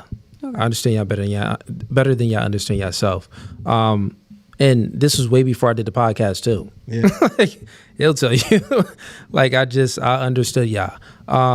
And not only that, even when we're speaking about vulnerability, my mom is the one that red pilled me on that and told me like, yeah, don't, being vulnerable to a girl is, she didn't say it like that, but she's the one that gave me the game on that and like unlock that knowledge there for me. Like, it wouldn't be in your best interest to be vulnerable with a woman. You are the leader. The man is the head of the household. You get what I'm saying? So there's like my ideology, even as a youngin', like my mom was putting me on game with a lot of stuff with female nature and stuff like that. But yeah, what was the question specifically though? You said something about. I have a really, really bad like memory thing. So yeah, I can't even tell you. You smoke weed? No. Okay. She had to think about that. But so yeah. Any other questions? The question was the whole capacity, like you understand. Oh yeah, do I understand women's mind? Yeah. I understand women's mind. If this podcast wouldn't have grown if I didn't. So I do the dating and relationship shows, but then I also do debates as well. So there's 2 different segments to No Fugazi podcast. Yeah. I think in my debates, I speak about a multitude of things, so yeah. Yeah, I think there's just a huge difference between understanding and having the general idea of it. But that's just my opinion. Have you ever considered having males? No. To To what? To see if you guys actually have the same like mindsets on it. We all do. Generally speaking, we all, even the male feminists, the guys that are white knights, and they're like, oh well, I'm okay with. I think the woman should have a say. I believe in egalitarianism and equal partnership. Like, yeah, I'm all for gay rights and all of this other weird stuff. All of this other like politically correct answers. Even those guys, they can act like they don't know, but they'll still feel the consequences of acting like they don't know. When that woman grows resentment for him because he doesn't have leadership qualities, or he's not showing leadership qualities, and then she breaks up with him and takes half of his money in divorce. So even those guys wake up to female nature at some point. And this is why it's best if the man leads. Women don't do good with power. You don't do good with power. And I'll tell you why. Even statistics shows when women are in charge of the vulnerable, meaning that you have power over something that is lesser than you, you abort them. Over 1 million abortions per year. Just think about that. In America, over 1 million abortions per year. You have power over the vulnerable. Think about what is it? The old people's homes where the woman is taking care of them. Yeah. Women are more likely to, abuse the elderly. So they're more likely to abort children when they're in the womb, and they're more likely to abuse the elderly, statistically speaking. And they're more likely to assault children too. That's another statistic. Yep. But even just think about it like this: women who make a lot of money compared to women who don't make a lot of money, their attitude completely changed. A woman that makes a lot of money, she's a bitch. All of a sudden, I'm better than you. I don't need no man. I don't need you. All of a sudden, you as a man need to step your game up. You ain't doing enough. You ain't shit. You ain't this. It's been reported that women do not they prefer a male boss than a female boss because female bosses are meaner. Right.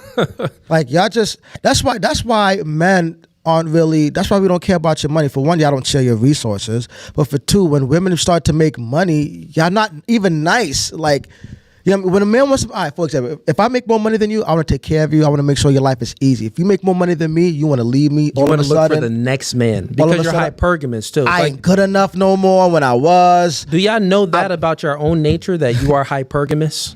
You know what hypergamy means?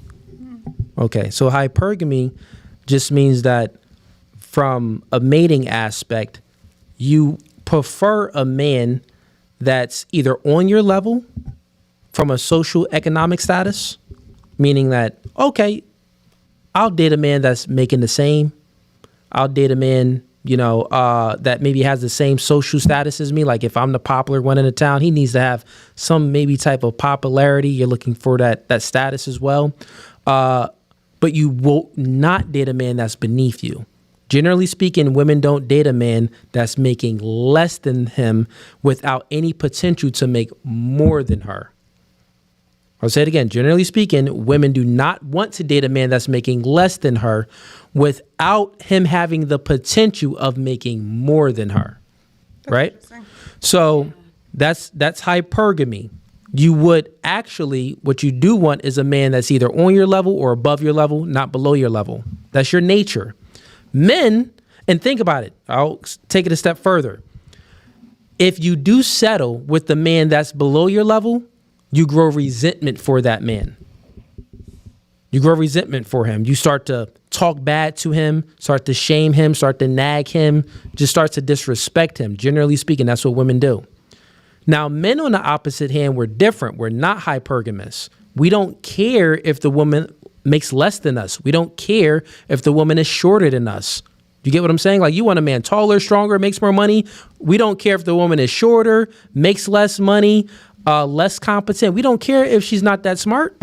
Niggas would date a dumb chick if she a 10. Come here, dummy. You sexy little dummy. Like, so, but that wouldn't happen with you. You don't want a dummy. You want a man that's competent. Right? So we're just different. So when you said that, when you asked me the question, well, do you think I understand women from doing the show? Listen, I understand y'all better than y'all understand yourself. You didn't even know that you were hypergamous.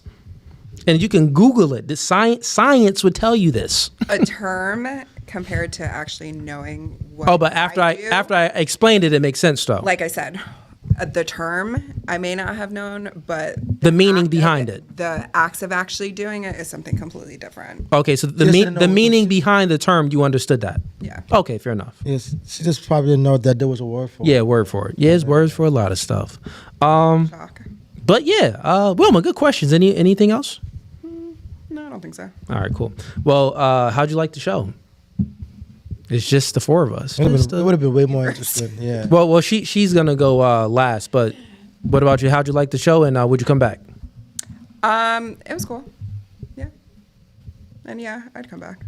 That means she ain't coming back. It's okay. Like we had like a 90% ratio. Like 90% of the girls say yes. Yeah, this happens. It was like once in a blue 95 moon. actually. Yeah. It's like more like 95, 97. 95, 97% of the time girls say, actually it could be like 98 because I ain't gonna hold you. Most girls say yes. It's like 98% of the time girls will come back and they say it. Then like that 2%, they like, yeah, nah, nigga, I don't like you. So fair enough. So even if you didn't mean it, it's okay. No, I would mainly because of the fact that I would want to see A bigger dynamic. group. Yeah, the dynamic Yeah. between Yeah. like more people. It's definitely different. Yeah, it's definitely different. It'd be crazy. And now for questions for you. Any last questions? No. Any personal scenarios that you went through that you want to get I mean, we opinion could on? go on for hours more, but no. Okay. I do appreciate you like allowing me to be on here. You know, For sure. It's nice. It was different. Something I never did before. So ending this year out right. But yeah, thank you. And yes, I would come back. Word. Pick my brain. Pick it. Word. We'll definitely have you back. I appreciate both you ladies for coming on. We got some super chats in here. Dane Snyder says $5. Deej earned well over $100K a year for nearly 20 years, but when she clocked out from work, she came home to Big Daddy, and I did what Big Daddy do. Okay. We got Steve says $2. He says 100% women register, 4% 100% women register for draft, 100% DNA tests. Wait, what? 100% plus women to register. I don't know what draft. 100%. I don't know what that I don't know means. what that mean. I don't know. Hey, Steve, I don't know what you mean, bro. What but that mean, bro? Speak English. I appreciate the $2. Yeah, I can't decipher that one. All right, chat. This podcast was No Fugazi. Appreciate all of y'all for tuning in. The next show is going to be open panel debate night. I got a one-on-one debate that should be working on getting scheduled with Zena. Zena, she debated on Jubilee and also debated on whatever. So I will be debating her possibly Monday. We're still trying to agree to a debate prompt, but it's going to be on morality. So tune in for that. It's going to be sometime this week, maybe Monday, maybe since we didn't agree on anything yet. So maybe even like Wednesday, but next open panel debate night is most likely going to be tomorrow. So that's going to be Sunday for you guys, tomorrow at 7:30 p.m. Eastern Standard Time. But yeah, other than that, get the likes up before you go. Click the bell icon so you're notified of when we go live next. That's the main thing, chat. Everybody that's tuning in, subscribe if you haven't, but click the bell icon. When you click that bell, like sometimes like this stream, we put it up like 30 minutes before we went live. And if you don't have that bell icon clicked, then you won't get notified of when we go live. You know what I'm saying? Or you won't get notified of when we post some, crazy clips and stuff like that. But anything, East, on your part? Nah, man. Just follow my YouTube channel, No Fugazi East. I have been posting more clips, and I will be posting more, so support your boy. Yeah, and just keep supporting. Please like the video. It's free, man. It's free. Just do it. One click. It'll hold us down. Thank you. All right. Peace. We out.